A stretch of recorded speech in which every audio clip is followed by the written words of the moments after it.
Same deal, same sound basically.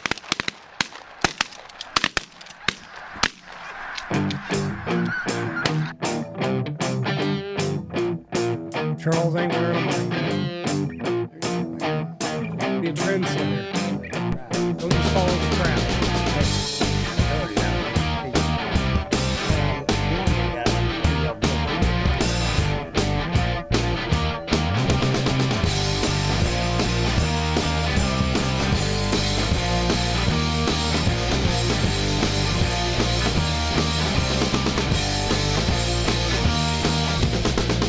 Three, two, one, boom. Welcome to the Big Honker Podcast. Brought to you our friends at Boss Shot Shells. I'm Jeff Stanfield with the world famous Andy Shaver. And with us today, the Prince of Poachers, Mr. Charles Beaty. Charles, where'd you get that headband at? I had a friend give it to me out of East Texas. Finally had one given to me after 30 years of putting feelers out. This old boy called me. He goes, "Aren't you looking for a coral snake?" I said, "Yes." He said, "I got one." I said, "I'll come get it." He said, "I'll bring it to you." He drove to see me and visited and gave it to me. Now, I've never seen a coral snake ever in my life. Right. Have you killed very many of them? Never. That one I saw in the Kennedy get away with that cop, that first cop I took back out of retirement, but that's the only one I ever laid eyes on before. And it just shot so fast, I couldn't believe the speed of a green racer. It left. I had no chance to get it. I leaped and tried to put a foot on it, couldn't get it. How big are Pull those that things? just a hair closer Less to you, than Charles. 30 inches. That one in the Kennedy I saw was pushing 30 inches. Yeah, just pull it Just closer. To you. There you Yeah, go. just a little bit. Yeah, the one I saw in the Kennedy was clearly close to 30 inches. So they're not real big snakes. This one was 21. I had to sew the head and neck back on, but where they cut off an inch and a half or so. But a 25-inch coral snake would be perfect for a hat band. Are they are they real toxic, like worse than a rattlesnake, or They not? get in a sleeping bag with you and have any time to bite into you before you wake up. They can put their poison in you and you're done. What is it? Red touches yellow, kill the Red fella? and yellow kill a fella. Red and black? Red and black venom black. Yeah. Yeah. If that one had have got in either one of us sleeping bag that night, we could have been in trouble. I've never seen one anywhere. I don't even know anybody's had an encounter. I mean, they're pretty rare, aren't They're they? known to do that, though. They're known to crawl in someone's sleeping bag and bite them in their That's sleep. good for something for me to worry about now, because I hate How often are you snakes. sleeping in a sleeping bag, Jeff? That's my only saving grace, sir. Did you go to a nice warm bed? Do they have them in Mexico? Because I'm worried about that. I don't know the range entirely, but I'm finding out that they're generally everywhere in Texas. A lot of people have told me from the hill country, see them a lot down there, see them a lot in East Texas, I know some have been seen in deep South Texas, but they're in a lot of places you wouldn't think they'd be. They're rare to spot. You don't get to lay eyes on them much. No. I hate snakes. So me and Andy are leaving to go to Isla Mujeres. And you spent some time in Isla Mujeres. Yeah, when I hunted the jungle down there for jaguar and all, me and Roy Thornton hunted before I took Pat Latham. Well, we actually took, after the hunt, it hadn't been exciting enough already, I guess, but we go over to the Isla Mujeres in a barge. Took the Volkswagen over to the island on a barge. I still had my longbow with me. I get out on the back side of the island facing the Caribbean Sea, and I poached 2 iguanas, big ones, 5.5, 6 foot long. And the first one I shot, I grabbed him by the tail and it come off, and I said, if it's on that, I'll shoot another one. I wanted one to mount. So I shot another one, and when I got back to Mexico City, I'd smuggled him in my luggage. And all my friends in Mexico City wanted to eat it. They wanted to make consomme soup. And I said, "Look, you don't understand. It's been dead for 4 days now. It's probably rotten." "Oh, no, it's no problem. Skin it and let us have the meat, and we will eat it." And they made soup out of that. They said it had aphrodisiac qualities and also medicinal healing qualities. Iguana soup. Yes, and they loved it. Did you eat any of it? Nope, I wouldn't touch it. I knew how 4 long days. it'd been dead. Right. Yeah. Did it make anybody sick? Nope, they loved it. And you get another chance to get another one, bring us some more. They're all over the place there. Yeah. I think those people just have I think they have like a cast iron stomach. Like they tell us not to drink the water down there. But I think when they grow up with that, like their system can handle it. I got sick down there when I first got there after eating a seafood cocktail. So I ate raw octopus, raw shrimp, raw crab, whatever was in it. And I got sick. It was probably just from the water Oh, that they right. didn't boil the water and all. It wasn't pure water. Well, I mean, after 29 days of diarrhea, I had a talk with God. And I said, this shit has got to stop. I was approaching the boundaries of insanity. And What's a long time to have the shits, boy? oh, my God. You don't know. I was staying in a camper trailer of an old Dodge truck in the parking lot of my partner's apartments. And I mean, I feel every plastic bag stashed in that mobile home, and I just put them over a bowl and you chunk them out the door. I mean, I littered the whole neighborhood, and it was a high-end private apartment complex. Not after I got through with it. So how long did you live in Mexico? 3.5 years. All down on the Yucatan. Some of the most fun I ever had in my life. I mean, I went from Cabo San Lucas, Guadalajara, all the way back over to Tampico on the coast in the jungles, why am I blanking on it? The peninsula, the Yucatan Peninsula. Yeah, and that's what I was showing you on the pictures earlier with Pat Latham. So did you spend time in the Copper Harbor? Or not Copper Harbor, Copper Canyon, excuse me, Rattling, Guadalajara. No, I didn't. I didn't have a lot of time there. We landed there and got on the ground a while and caught a plane on out to Cabo San Lucas. I think it's the second biggest canyon in the world outside the Grand Canyon. But I think it's called the Copper Canyon. Well, there was some bad weather in there at that time, and we didn't have good visibility, That's the problem in Mexico City. You don't often catch it clear to see the city. It's so smoggy. It's just smog like fog. It's that thick. And when we would I'd come back every year for the rut, and me and Roy noticed it. We went in the Kennedy 2 weeks. We're coughing up stuff after about a week. Right. I was really coughing it up. It was nothing more than pollution. Yeah. The pollution in Mexico City has settled deep into my lungs, and my body, under all that good exercise and fresh salt air, began to purify itself, and I was just spitting up all that pollution. Lead and mercury is out of control there. It's not regulated. Yeah. And they have been having for probably 40 or 50 years now, the world's record deformities with childbirth. I mean, they have an arm growing out of their head. I mean, I'm not kidding. They've got severe deformities. And that's in Mexico City. From the lead and mercury in the Mexico City I've basin. always wanted to go there. I've always wanted to go to the big plaza in the church that's there. And I've always wanted to go on the river where they've got all the dolls and shit, all the dead dolls. Have you seen that before? No. Dead dolls. They're not dead dolls, just dolls and stuff. But they've got like an old river running through there what do they call Halloween down there? De los de Muertos or Dia de los Muertos. Yes, around there they've got this area that you go on. They got food trucks and stuff, but it's just an old swamp that they've turned into their San Antonio Riverwalk kind of type thing, I think. But it's somewhere around Mexico City. Yeah, I went inland north out of Mexico City, 2 to 4 hours. Hidalgo City, Michoacan. Got up in there and trout fished a lake in a tournament. I did a lot of things. I was never just sitting around wasting time. When a weekend came, I went with a buddy somewhere. They say the mountains of Mexico down there are absolutely beautiful. It's the southern tip of the Rockies. It's incredibly beautiful. Pine trees and stuff like that. I poached a federal park with a .22 Marlin, killed 9 squirrels, Ardilla. The guy took me that was a big sheep poacher. Efrain, he took me. He used to go out there in the desert and kill the big desert sheep mule deer. One time he ran bluff on a game warden out there. 2 game wardens checked him. Well, he had a desert head, untagged, no permit, in an ice chest. He just opened that ice chest up while they were searching everything else, and he goes, "Hey, y'all want a beer, Coke, anything?" And they go, "No, no, no," and they ignored that ice chest the rest of the check. Did never look in there. That's where he had the sheep's head. He just bluffed his way right through it. So there's still poaching going on in Mexico. Oh yeah. So what kind of animals were you shooting in Mexico?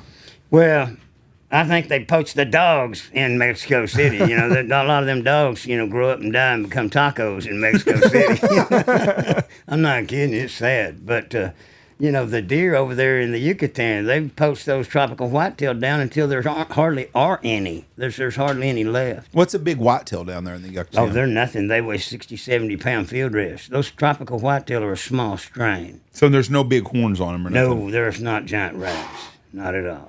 I saw a chakalaka last time we were down. That's the first time I'd ever seen one in my life. Yeah. Have you ever eaten one of those? Yeah, I have. We barbecued them in Fort Worth. John White wouldn't throw away nothing. When he got birds to mount, we would bake them in a browning bag over charcoal at the shop for lunch. Are they good? Oh, delicious. Are they like a pheasant? The best thing I ate down there on birds, though, is the tinamou. And I killed one while me and Pat were together, and we ate that, and it has the aphrodisiac quality. What's it called now? Tinamu. What does a tinamu look A like? tinamu is a partridge-looking bird. I'll show you a picture of it. But I saw them pictures you had. they're very rare. You know, they whistle, you know, and I whistled him up. Pat was about 20 yards from me, and we were calling it. Yeah. And Roy Thornton's actually got it. The one I killed, I mounted and let Roy Thornton keep it in his Arlington condo, but... You know, they whistle and it sounds like a bell ringing, like them glasses where they rub the lid and it goes to humming. Yes. Mm-hmm. That's the sound they make. And you make that and they start calling back and they're in undercover, just thick enough you cannot see them at all. You shoot the moving grass. When it moves, you take the shotgun and get your shot off. And I got one, and Pat did, and all he wanted, he goes, "You got to let me have that tinamu for my collection." I said, "You're dreaming." What's the animal down there? God dang, it's like a groundhog that they have down there. Kookaburra. The capybara That's is it, that one yes. the jaguars feed on the most often. The ones that are respected as the trophy of all trophies is the wolverine, the jungle wolverine. They call him the old man in the woods. In Spanish, there's a word, and that's what it means. In English, it means the old man of the woods. They're the smartest, uncanny nature about them. They survive when nothing else does. You rarely get to see one. They're there. No one hardly ever lays an eye on one. One hunter we had saw two of them chasing up and down a tree and around and out. And Eduardo freaked. He goes, he just did something really rare. He said, "We never see those. They're here. They're hard to ever see. You know, they're creatures of the night. Right. But they're like a honey badger. They fear nothing. Yeah. They're not afraid of the jaguar or anything." Did you ever see like a chupacabra or anything down there? You believe in the chupacabra? No, I've seen pictures of what I think must be what they're referring to. But in most cases, what you see, it looks just like a cow with a mange so bad that, but there is some weird things about their feet. 6 toes. Yeah. Kind of strange looking. Do you believe in the chupacabra? There's a lot of people that do. I never saw one. I might say yes, but I'd have to see one to believe it. What about Bigfoot? I'm clear now that I think there's something there. I think it's alien related. Oh, really? Yeah, I think it is. I think we, can That's tie a that. really interesting take on that. I've never heard that before, but I had just heard it recently. They're beginning to look that direction. Apparently, Trump's going to declassify a bunch of stuff on aliens and stuff. I just they read come that out. yesterday because I guess Obama, which this is classic. Anytime anything happens in America, you got the Epstein files and everything, and it's like, okay, let's get everybody's attention off the Epstein list. That's what they're doing. Guess what? Aliens are real people. Yeah. Like he went on a no-name podcast and dropped that aliens were real. A former U.S. president isn't going to do that. Right. Unless it's just a classic sleight of hand diversion. Guess what? Quit talking about the Epstein file. You got aliens above you. How does that make you feel, everybody? So now that's all anybody's talking about. I think it's just a classic diversion. And now Trump's going to release evidence that they're real, which I think they've been there all along. I don't think that's anything new. But, people are going to have to deal with that however they want to. Shouldn't affect your day-to-day life. They've been there forever. No, some of the unexplained disappearances are what are more convincing. I had a guy tell me that along 30, 40, or 40 years ago, exactly what you just said, that those kids on those people that are on milk cartons that are missing, they ain't missing, they've been abducted. Right. That's exactly what. Your take on Bigfoot, we used to have a guy that worked here that was Indian. And a slot, not a dot, Indian. And we talked about a lot of stuff. And he said the Native Americans' folklore was that Bigfoot, and he had a name, Yeti, Sasquatch, whatever, they had an Indian name for him, was not supposed to be seen by camera or film. He couldn't be taking a picture of it. So, well, that makes sense why nobody ever gets a damn good picture of it because it's all blurry. But he said they believed in it and it could make itself disappear. Too many people I know personally that have had an encounter that see stuff that aren't bullshitters. If I said something, people are like, well, Jeff bullshits all the time, so they don't believe me. Andy's not a bullshitter, so if Andy told you he saw something like that, then probably a good chance Andy really did. That's my thing with Bigfoot. Too many people I know that are good people, intelligent people, have seen something, and they don't know what it is. Well, we might as well cut to the chase. I've seen something far more incredible, more hard to believe than a Bigfoot or a demon or, anything of that derivative. I was staying the night in a lesbian, openly gay woman's house one night in Amarillo, the taxidermist that I worked for up there. Bondurant? No. Okay. No, but I felt led to talk about this on this podcast. And, I mean, it's like I told you I have stuff that'll knock you out of your chair. Well, let's just get on with it. You know, the facts are the facts.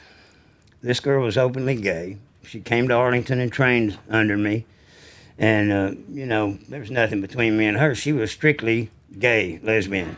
She made that clear up front. She's no interest in Charles sexually. I have more respect for her than a lot of the church-going hypocrites that I've met and known in my life, because she just upfront about it, honest, owned it. This is what it is. This is what I am. And the guy that ended up seducing my wife into an affair, he had a crush on her.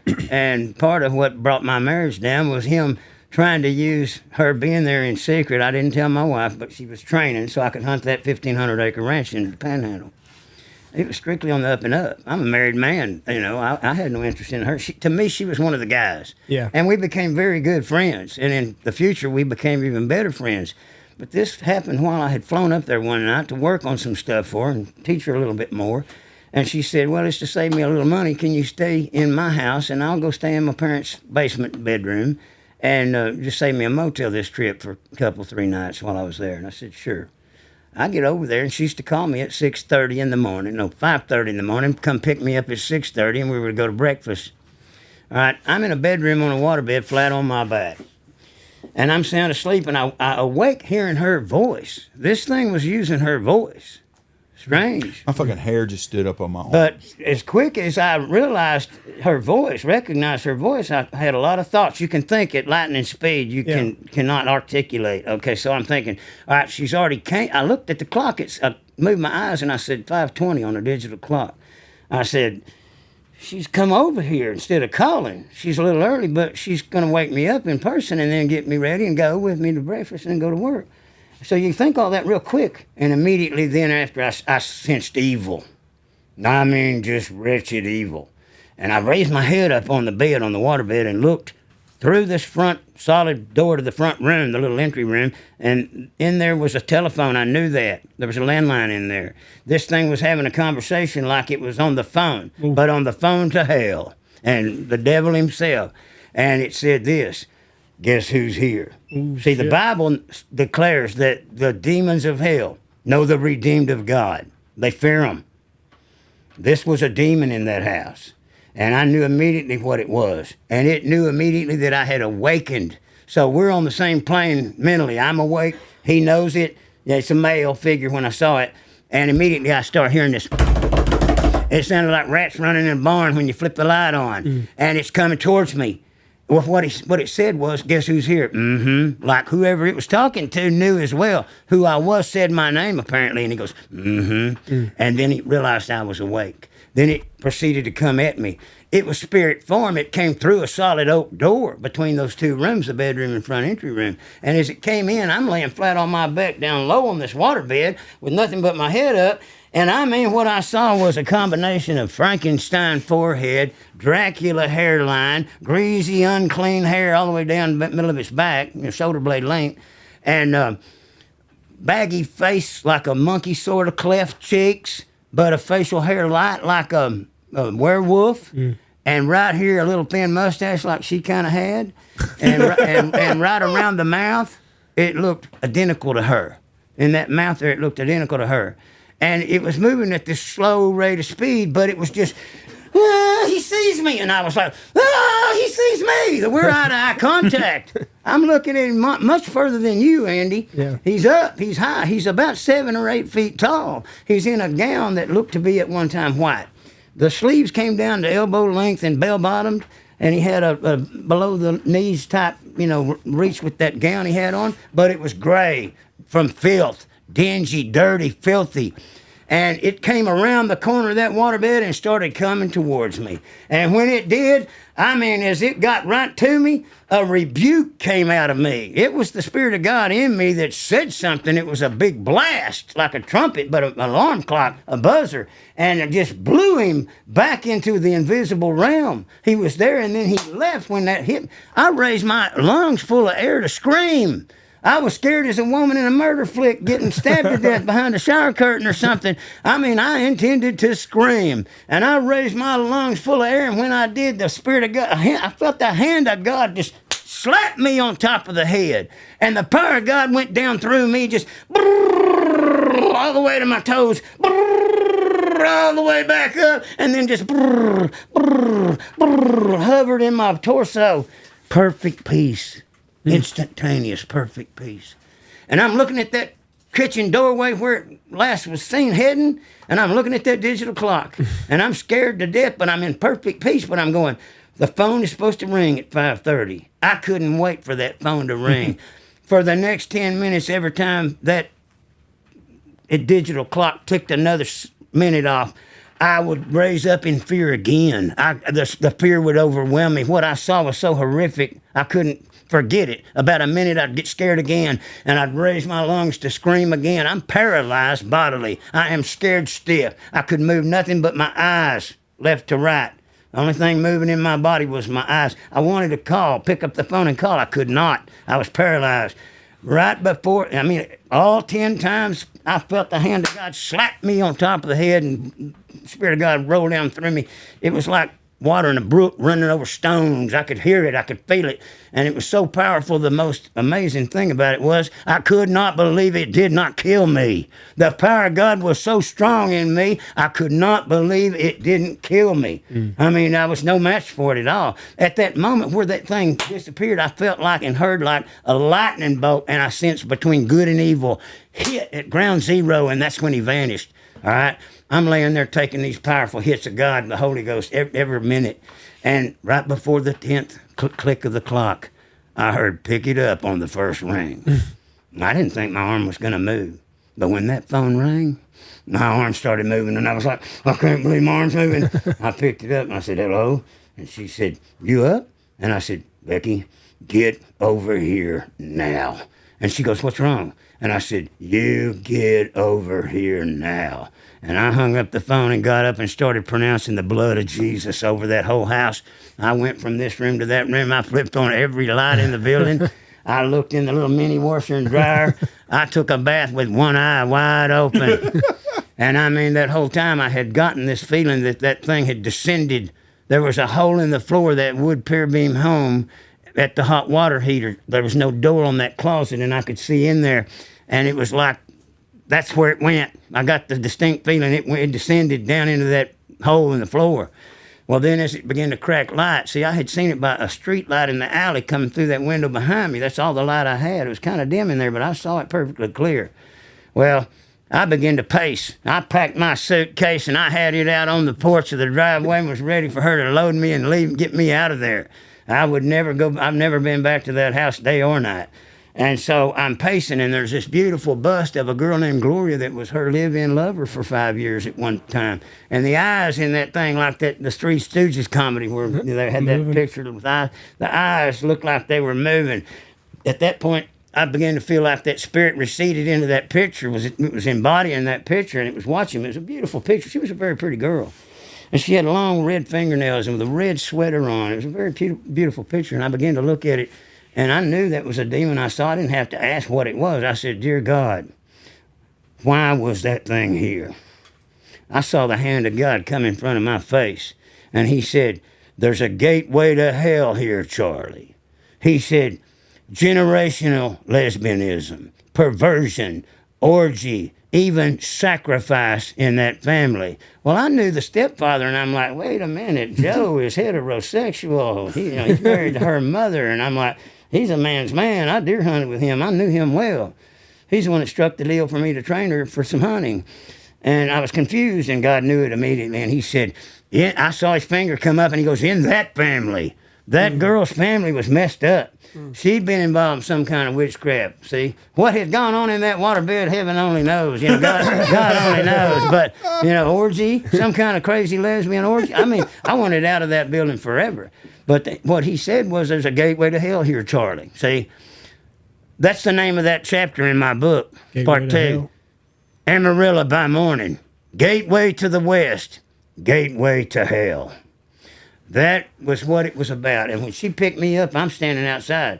throwed my suitcase in that Jeep and I got in with her, and she goes, "What's the matter?" And I go, "Becky, I saw a demon in this house." And she goes, "Well, we smelled pizza cooking and heard of a ghost was used to be in here." I go, "Becky, I didn't see no ghost in this house. I saw a demon in this house. I won't stay here anymore." I was very short with words. Her mother was a psychologist at the university up there, Judith. And she came to me the next afternoon in the taxidermy area where we were working of this other place. She bought a building and was opening a shop there. And I said, "Judith, did you hear what I saw last night?" And she goes, "I heard you had a bad dream or something." You know, psychologists quickly dismiss anything spiritual. And I said, "I didn't see no ghost, have no bad dream. I said, I saw a demon in your daughter's house." And I said, "If you care anything about her, you're going to get her some help." I have gone on to meet and know other people in that town that had heard about it. One guy roommated with her in college. He'd seen it. He said, "Man, you're spot on with the description of it." He goes, "I moved out when I saw it." Yeah. And later he was traveling Paladura Canyon and went off a cliff in a motorcycle and broke his neck and died, drowned in a 14-inch creek of water in the bottom of that ravine. So I lost an eyewitness to it, but I knew guys shooting pool in a pool tournament locally through Stumpy's Lounge, and they'd all heard about it, and they go, "Man, she spent every shrink in town trying to explain away what that is," but it follows her, you know. I met a lot of her girlfriends and friends, and let me just say this, I'm not hating on anybody gay. I love Becky. She was a friend. It broke my heart. I finally had to tell her a year later. I called her, and I said, "I still love you, Becky. But I said, I can't keep knowing you and know where you're going." I said, "It breaks my heart." And it did. It still does. But they're very caring, sensitive people. I sat and watched Lonesome Dove with her one day. All 3 movies. We wore out a box of Kleenex between the two of us. We stopped for potty breaks and a drink. Yeah. And we watched all 3 episodes of Lonesome Dove together.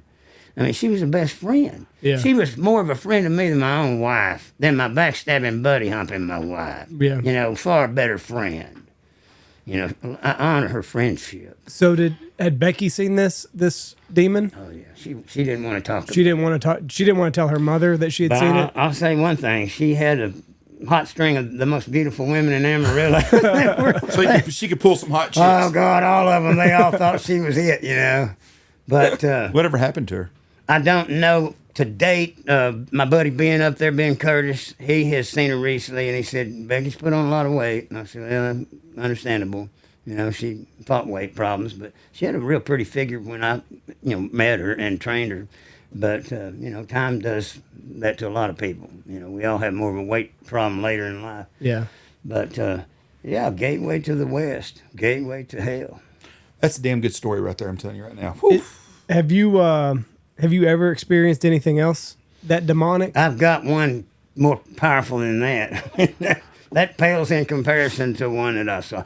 I haven't gone into this before because I'm tired of talking about the illness, the cancer. But what actually happened was a drug addict came out on a ranch where I was staying, set up to finish writing. I was going to write the whole book there. I had already written most of part 1 at a Fort Worth downtown location, moved out to this ranch at Cleburne, south of Fort Worth, 40, 50 miles. And a guy that's an old drug addict, cowboy, horseshoe cowboy, came out there while I was out of town once up at Lake Bridgeport, and he got in my shower. Alan let him stay there. And he used my razor. He infected me with hepatitis C. That's why the cancer, having gone at a crawl my whole life, took off like a lit bottle rocket, like to kill me. In 2 to 3 weeks, I was almost dead. My pharmacy buddy pulled me out of it with steroids and antibiotics and stuff. Anyway, on and on the saga went with doctors trying to figure it all out. But here I am moved to this other location where I'm at now, all right? And I hear he died.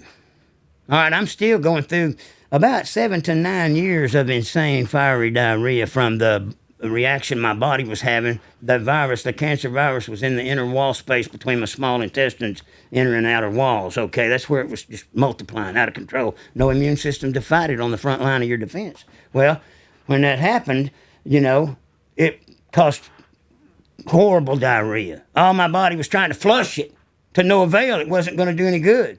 But I went through that 7 to 9 years of doctors trying to find out why the horrible diarrhea. Well, it was because my body was reacting to the cancer's advance. All right, and they're keeping all the stuff subdued with the treatments, and they're treating the manifestations, not the cause, not the source. And so I hear this drug addict died.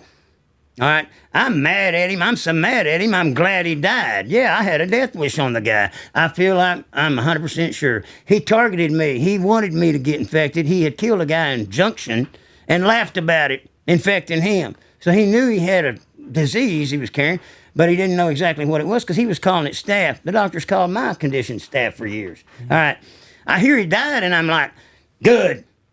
I'm serious. I'm honest about it. I admit it. I had a death wish on him. He didn't deserve to live long enough to bum one more cigarette, one more joint, or one more beer from any friend. This guy didn't deserve to have ever been born. But he's in hell now. But listen to what happens. I'm over there fighting that diarrhea still. I did not know about the cancer yet. All I think is wrong with me is I've got a staph infection, and the hepatitis is keeping me from getting well. It's wrecked my immune system. I can't resist the staph and get over it. So that's where my mind is. And I'm going through this horrible diarrhea one morning, and I hit my knees as I began to black out in my bathroom. And I said, D, you Trey Bivens, you son of a bitch, rot in hell. And I'm jerked out of my body. I just hit my knees to try to keep from... I had fell and blacked out before. I tried to go to my knees to keep from falling real far. And I was going to just get on the ground when I blacked out.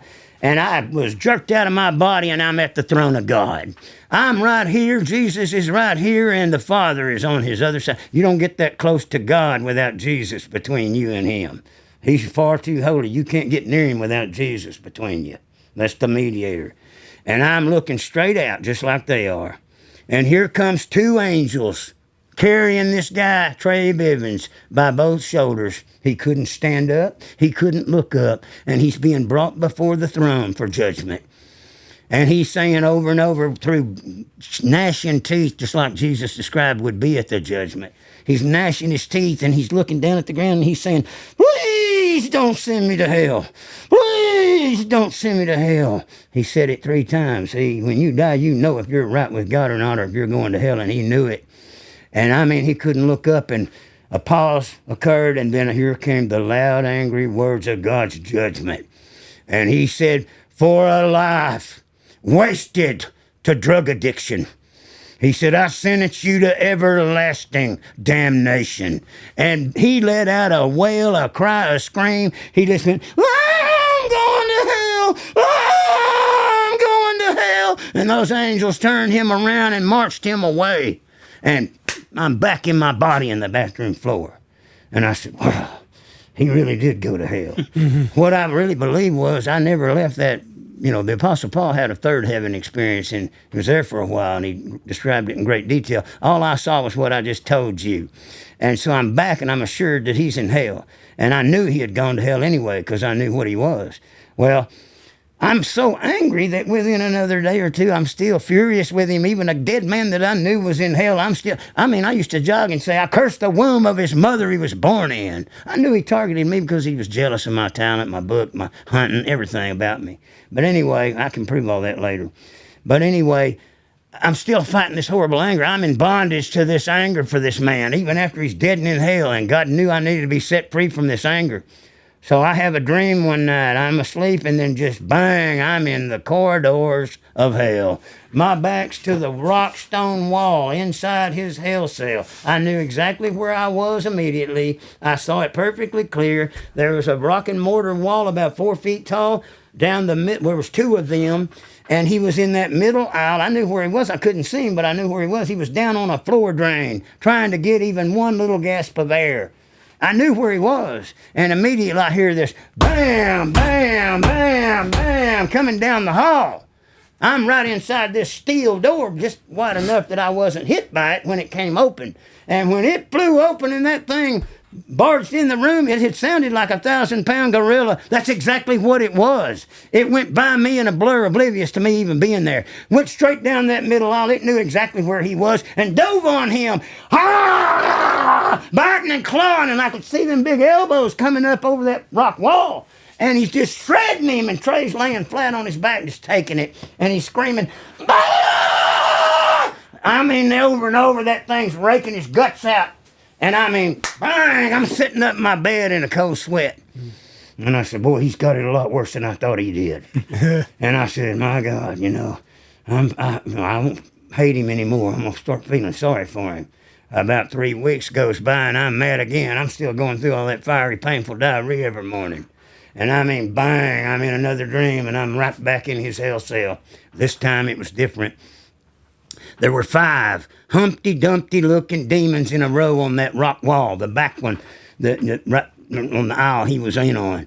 And they had his intestines strung through their mouths, just looked like Christmas lights. And they had their little long, cut curly nails on it, and their teeth were like lions, and they were chewing on that intestine, gnarling on it and growling on it.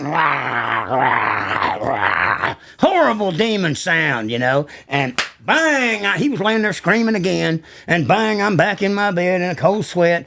I've never had another dream like that about him at all. I know that was final. I got delivered from the hate then.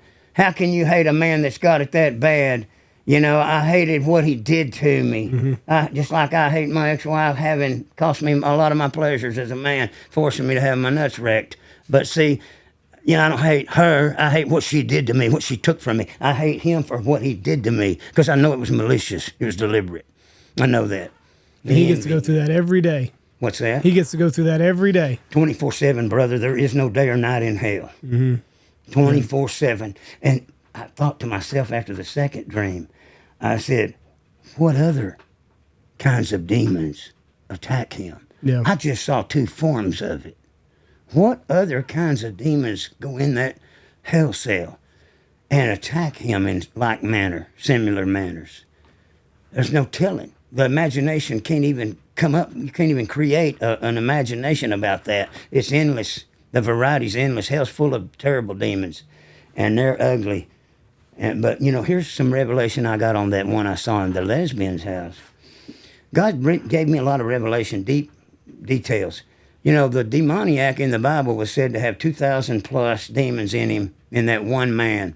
All right, when they left, they went into a herd of over 2,000 swine, and they went out of their mind and ran off a cliff and drowned.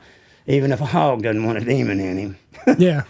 But here's what he showed me. What I saw was a fully visible manifest image of a legion of demons. There were many in it that constituted that one image. Some were cursed to be as little as a bone segment, a fingernail, a kneecap. I got deep revelation about it. The wrath of God is so severe. When he exacts punishment, judgment, man, he's got quite the imagination.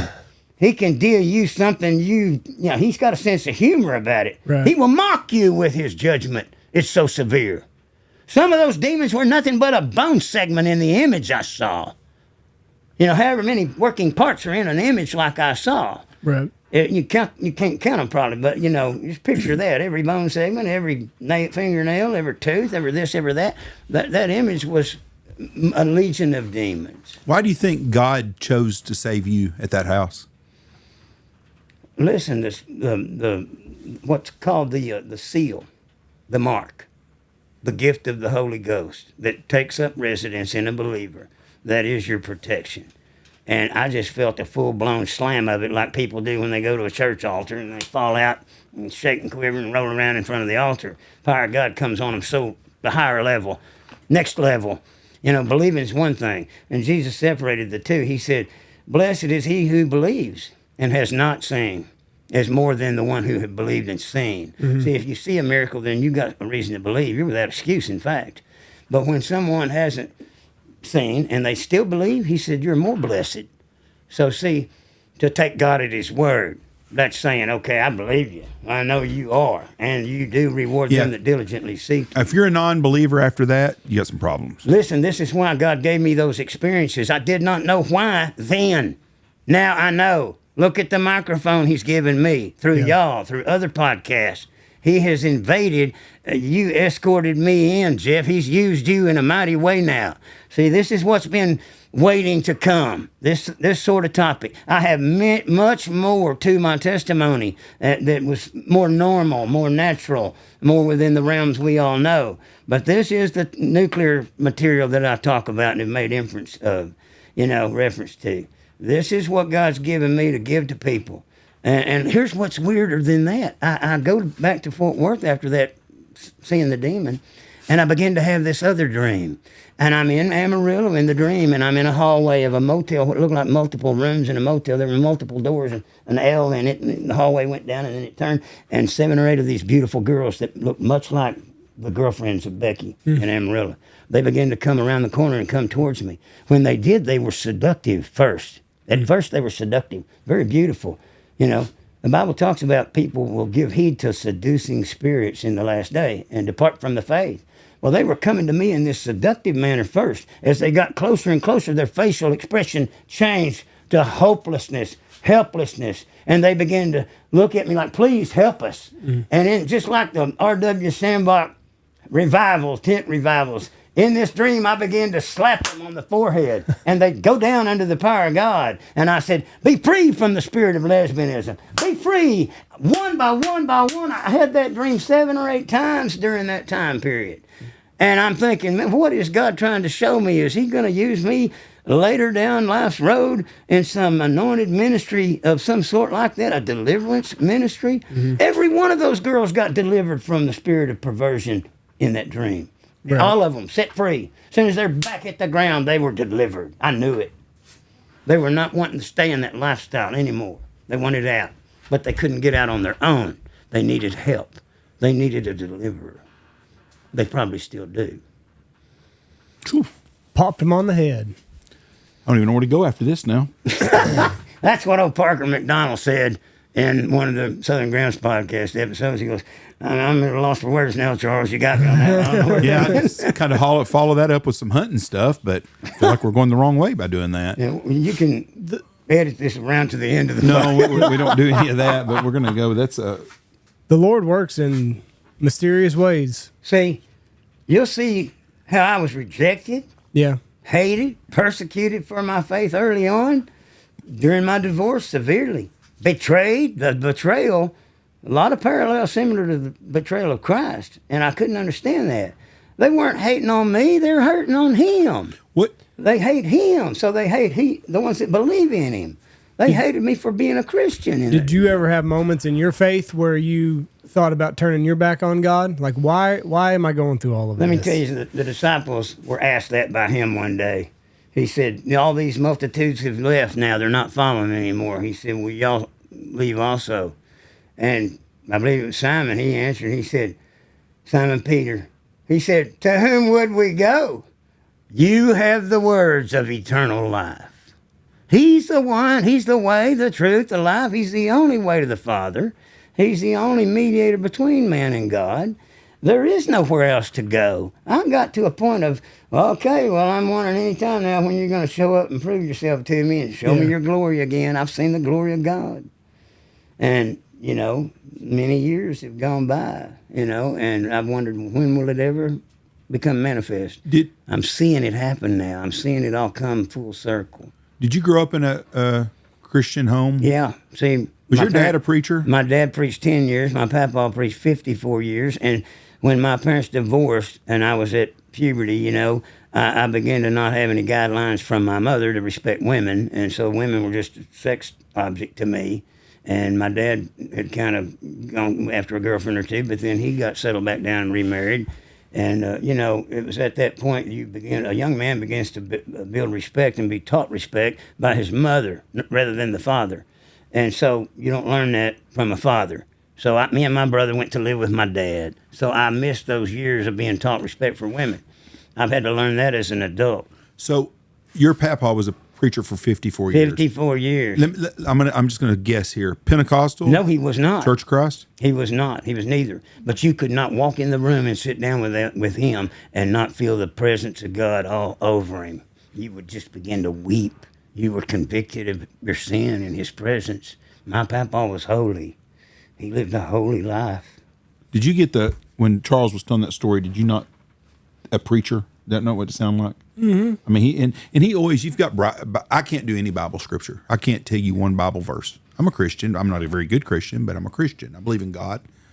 And I hope I don't have to go through the gorilla on my back type deal. You don't want to see that. No, I don't. But I mean, I believe in God. But you quote Bible scripture, and I've noticed that before from you. And I think I'd asked you before that. Yeah, those 6 years when I quit poaching, had my own taxidermy, I just fed on the Word of God and teaching ministry after ministry all day, every day in the shop alone. There's so many people out there that say if you preach and you've done bad stuff, I'm trying to think of how to word this right. They think you're a hypocrite. Let me tell you something. A lot of people ignore the fact that the Apostle Paul was a murderer and a mass murderer. He killed over 50 Christians in the name of what he thought was God. He thought he was doing God a favor, killing them. He went on to write 2/3 of the New Testament. He is said to have the scars he received in the persecution he went through still on his body. I knew a man that said he saw him in heaven. He said Jesus loves him so much for what he suffered at the hands of the persecutors and the persecution he went through following becoming a believer. After being struck down on the road to Damascus, he had a Damascus road experience. God blinded him and he appeared to him, Jesus Christ. He said, "Who art thou, Lord?" He said, "I am Jesus, whom thou persecutest." He didn't know it, but he was going against the only true living God. Well, then he got his mind right. Like my buddy Roy about DWIs, he said, "They got my mind right now." See, he won't get another DWI, but see, he's a non-drinker now, see, but I'm telling you, Paul got his mind right, and he got right with God, and God used him in a mightier way than any of the people who've been brought up in church and they're a little old sheltered Christian, man-made. There's a danger in that. My wife was like that, my second wife.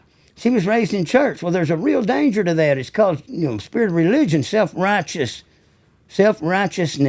They think because they've lived a pretty clean, holy life, following the commands of God, that they, God owes them salvation, that they've lived the life that measured up. Nobody has ever met the mark but Christ. Yeah, sin is a sin. No one has ever lived a sinless life, let alone then turned around and died for some others that are guilty. And that's what he did, and that's why he stands alone. He's Lord. He had the power to command his spirit to leave his body and to come back in it. And so no one's ever done that. No one ever will in and of themselves. But see, you get raised in church, there's a danger. You can think just because you so-called serve God, really? But then you turn around and divorce your husband and rob him of his son and rob your innocent 4-year-old boy of his father and run off to 3 states away with a banker after screwing your husband's backstabbing buddy 4 months. No, you're no Christian. You're just another person that's probably lost, probably not right with God, unless you finally make a stand and say, "Look, I've blown it. I've been as bad as anybody. I need a second chance." See, until you face yourself in the mirror, I know what I am. God didn't have any trouble convincing me of that. Jeff, when I first went down to an altar in church for the first time, I went down a beggar. Mm-hmm. Yeah. I came up a millionaire. That's a hell of a testimony. I'm telling you right now. It's as good a one as I've ever heard. Everybody's a sinner, though. Some people judge, though, because they think they're not a sinner, but sin's a sin. God gives grace to the humble and to the merciful. But in the same statement, he's saying, "I do not give grace to the proud. I resist the proud and the wise and the prudent." He resists them. That's why they've never had an experience. My wife busted me speaking in unknown tongues. I got the gift of unknown tongues. And I'm going to say this real quick. That guy that screwed my wife out from under me, he prayed with me one day when he came and found me after being away from high school a long time. We ran into each other, and he'd been filled with the Spirit and spoken unknown tongues. And he said, "Well, I'm going to pray with you." And he said, "With this, you're going to have power over temptation." That's what I had. The very thing that my wife ended up hating me for was the power that gave me power over sin. I didn't pine over other women anymore. Once I started speaking in tongues, I had victory. And I got busted speaking in tongues by her going to a restaurant one day. I can tell that in a minute. But see, later, here this buddy of mine that knew and had experienced the power of God, he said he was knocked out under the power of God 2 hours driving to East Texas in a van. God commandeered the van, drove it. He arrived at his destination and came to. He had a marvelous testimony of the power of God. Then why later would he seduce my wife into an affair and stab me in the back and betray me? I'll tell you why. Because sin is still a choice. "Choose you this day whom you will serve," said Moses to the people of Israel. Every day you have to choose again whom you're going to serve. And it's like speeding. You can drive 300 miles the speed limit, and I'm going to go 90 this last mile, and you get a ticket. Same deal. You're not graded, or you're not what you say you are until you complete the course, finish the race. Mm-hmm. If you stop the last minute and, bone your backstab your buddy's wife, you blew it. Right. You better go back to the altar and get it right. He was going to come testify in the child custody battle and stood me up again. Maybe took a bribe from the father-in-law. That's what I'm guessing. I'm wondering how much did he take in a payoff to leave and leave me hanging. Right. Now, you believe, though, that if he asks for forgiveness and he truly means it, he'll go to heaven He also? can still be forgiven, but I'm going to tell you what that requires. Jesus said, if you know that your brother has aught against you, go to him. Leave your gift at the altar. You can't even give an offering to God in righteous standing. And if you know your brother's you've done him wrong and he's still sore about it, you hadn't made it right with him. You hadn't gone and apologized. You hadn't given him back what you took, whatever the case may be. Which is what I was doing when I turned in all my deer heads. See, I was giving back what I'd taken wrongfully. And there's a big story in that. When I did that, God said, you cleaned out your closet like I asked you to. He said, now what do you want from me? And I said, I want a triple anointing. See, if I was going to give up the poaching, the drinking and dancing that I enjoyed so much, because I'm the king of the dance floor, but then I felt like, well, if I'm going to sacrifice everything, then I want to be used mightily. I don't want it to be for just another normal life. I don't want to be at Simple Simon Sermon Sundays and go home with nothing except could have been fishing instead. I want to be used. See, I told God at an altar one time, I said, make a real man out of me. There's a problem with that. He heard me. See, I let my mouth overload my butt. Mm-hmm. He said, what do you want from me? And I said, I want a triple anointing. Well, what does that indicate? He says, I will anoint no man, lest he first be put through a great trial. I had been, when you hear the trial, this disease was one element, unbearable pain and all. I went in a mode of survival, and I couldn't even look up at those angels that came to help me. I didn't want no help. I was like, I've gotten myself in this. I'll get myself out of it. There was a human element of survival involved. I wanted to show the devil he was messing with the wrong guy. And one time I was on the way back from a doctor visit, blood draw, and I looked in the mirror and I saw the systemic nature of the cancer. It was all in my temples, all over my scalp, all over my whole body. I looked in the mirror at it and I said, why am I not dead yet?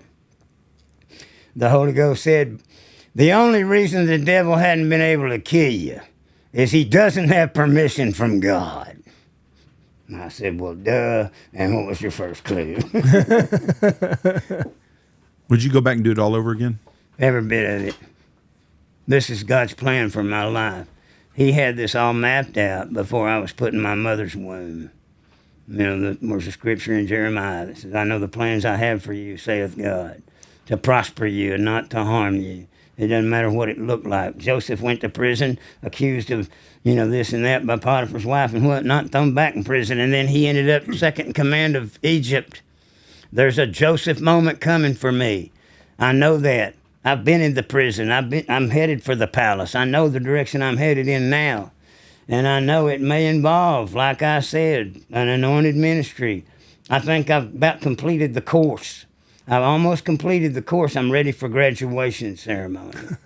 So part of salvation is not just confessing your sins to God, but also going to who you did wrong. If you've done someone dirty and you know it, go get it off your record.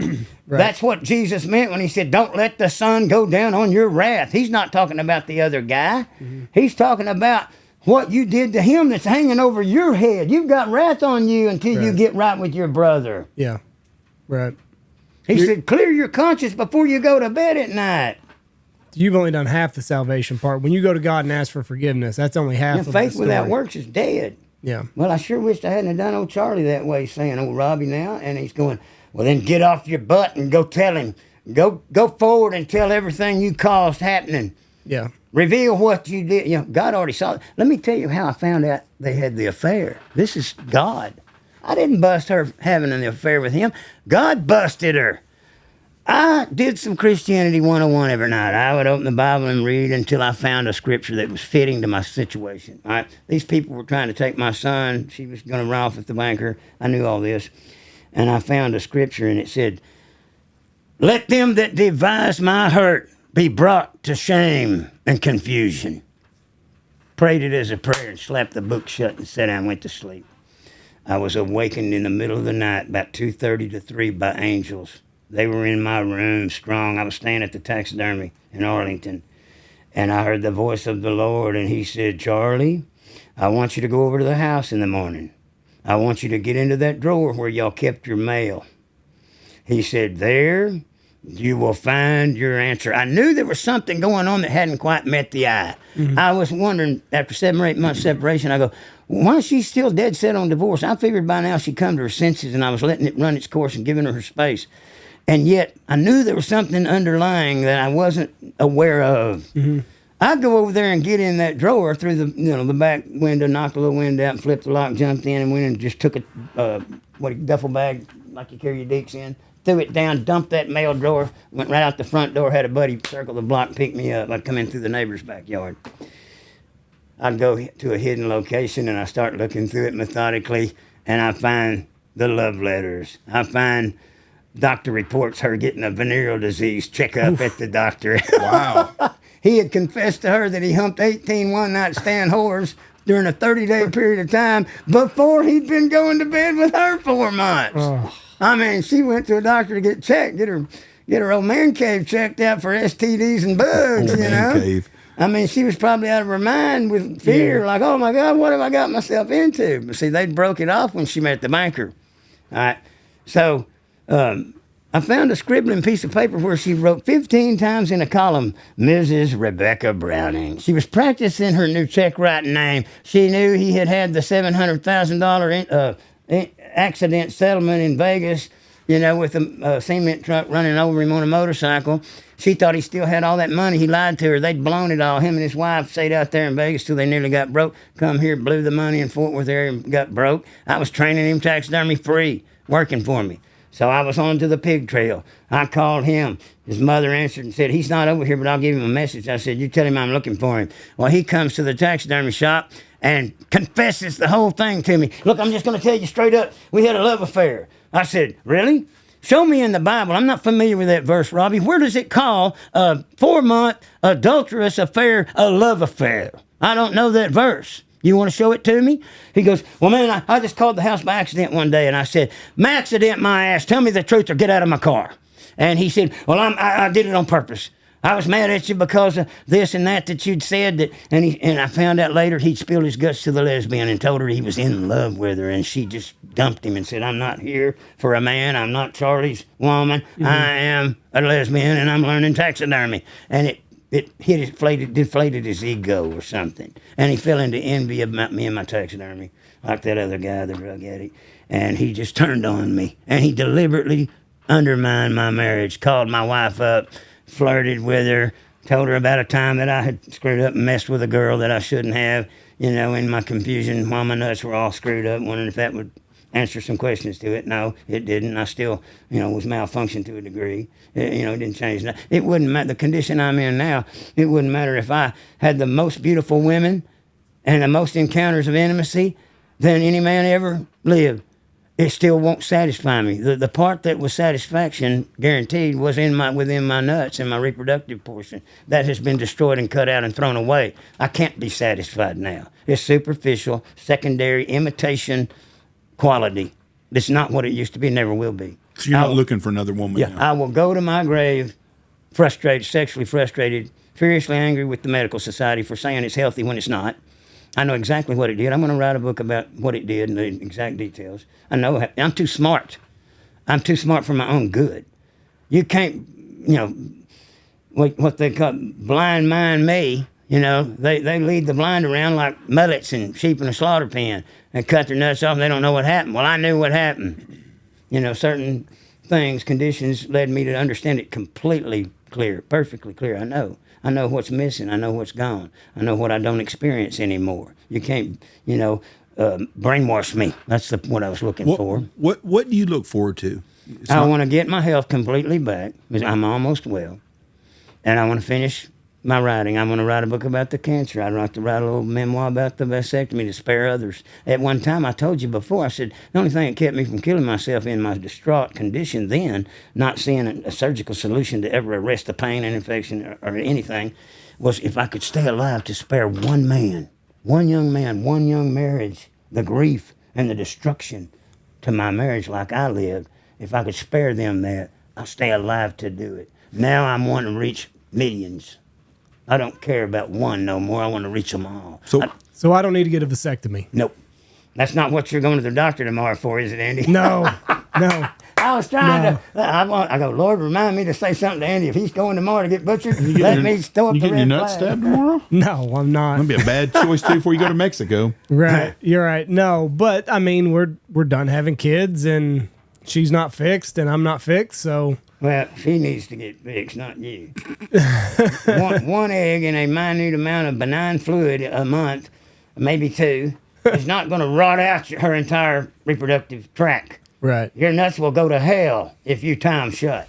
If Yeah. you burn them shut, you're on a road to disaster. Your eyes will start to pop out of your skull every I time, don't want that. and you'll have blue balls rest of your life. No. High school set of blue balls, Go on a date with a chick, she gets y'all worked up and don't deliver, and you have nothing but a case of high school blue balls to look forward to the rest of your life. No, Don't do it. I'm going to the dentist tomorrow. So I'll tell you what I'd like to fixed do. on another one of Now, those holes. this sounds crazy, but here's what I think would give me a little bit of satisfaction. Hang my ex-wife upside down, by the ankles. Take what's left of my nuts, blend them in a blender, draw them up in a syringe, and squirt one of them in each nostril while she's upside down, and make it run to the back of her sinus cavities. Now, that's how bad I hate what she did to me.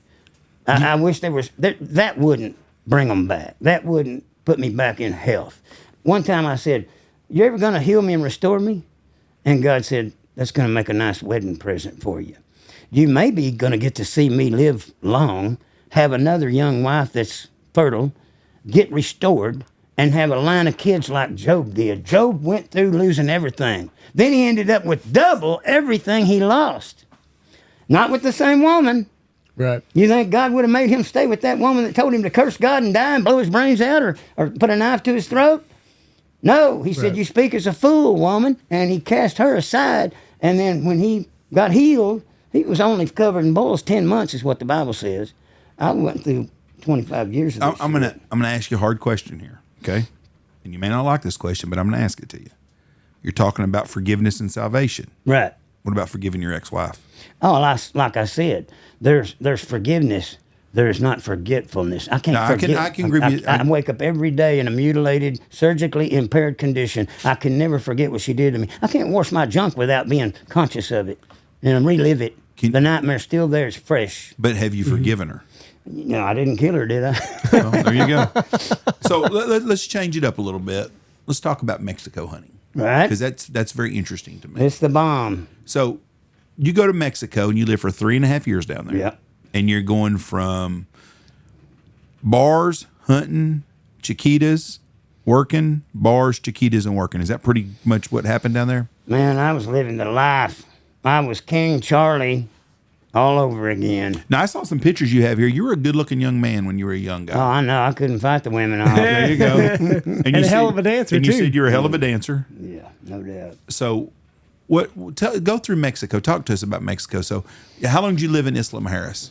Well, I didn't live in Isla Mujeres. I went out there on that island. So did you live in quick little Cancun? visit. I lived in Mexico City, LDFA. So you lived in Mexico City? District Federal. I lived in the colony of Tlalpan, and then it was the colony of Miguel Hidalgo.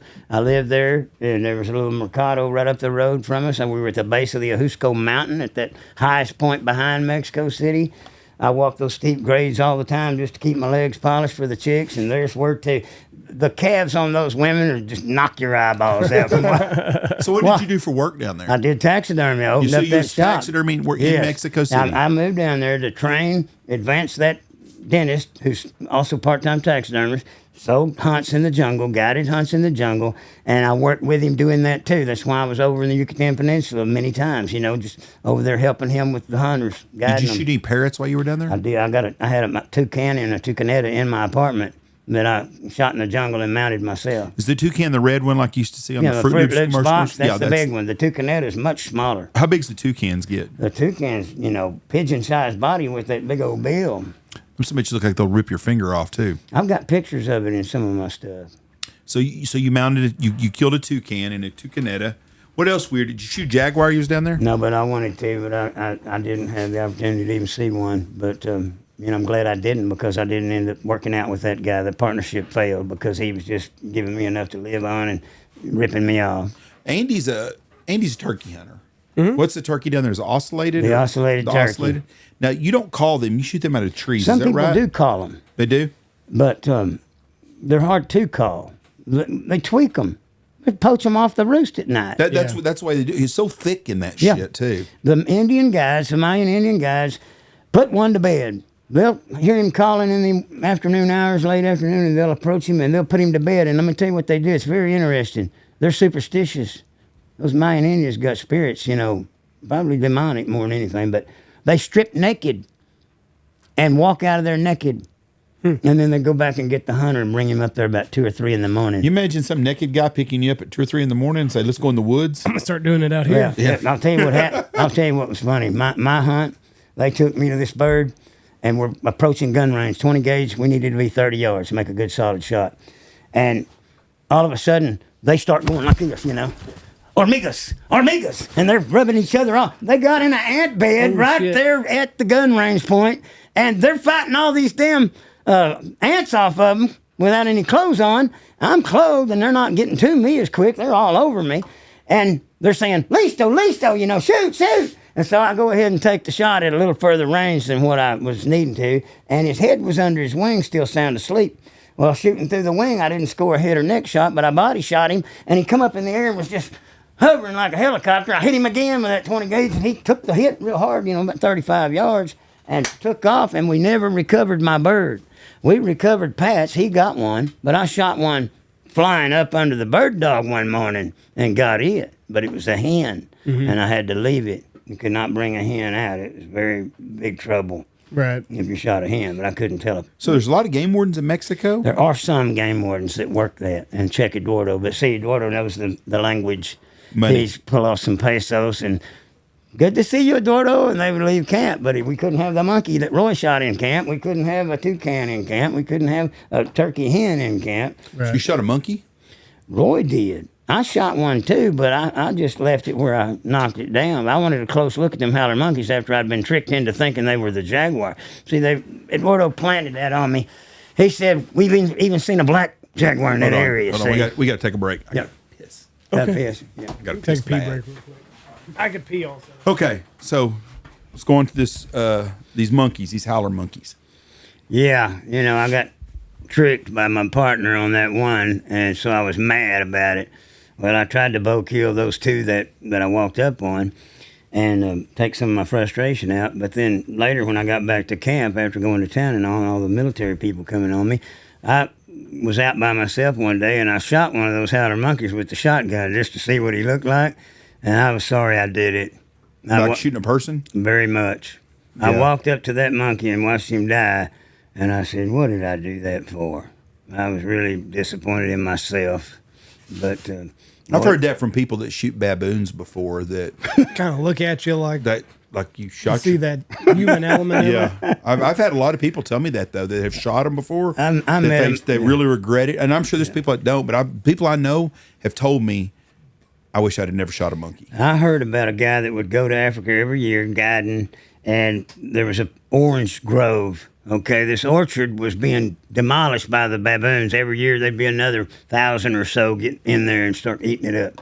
Well, this rancher wanted them dead, so he had 3 big dead snags at the back of the orchard, and he'd build a brush fire ring all the way around those 3 trees. They roosted in them, and they'd drink whiskey all night with those fires burning on them brush rings.